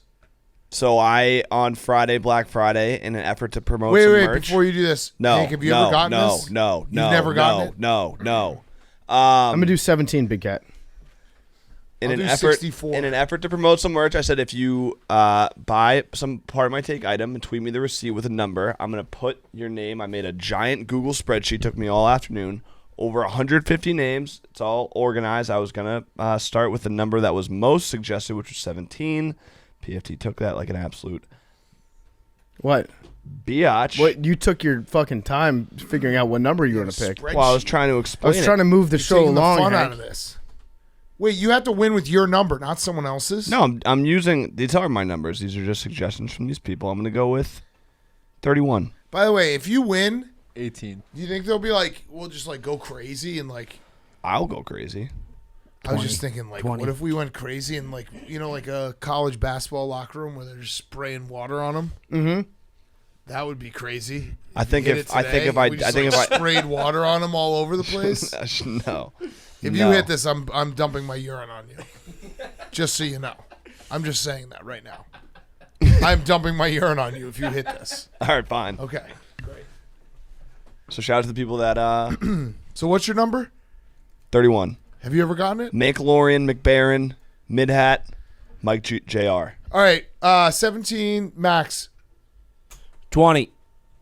18. Memes has 3. Memes has 3. What? I have He 64. texted in his submission.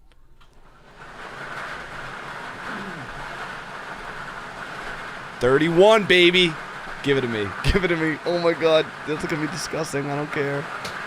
78. Oh. 78. This is fucked up Second because time. now I It's think not even on my list. I think Hank's gonna get it now. With somebody else's Yeah, number? with someone else's number. But Hank, what happens if you get it? Do you then you have to continue to use other people's numbers? Yeah. you never will get it with your own number. Shut up. I think you'll get it with other people's numbers. This is bullshit. No, it's not. Just a test one. Love you guys. Test? Yeah, no, this doesn't count. See everyone on Wednesday.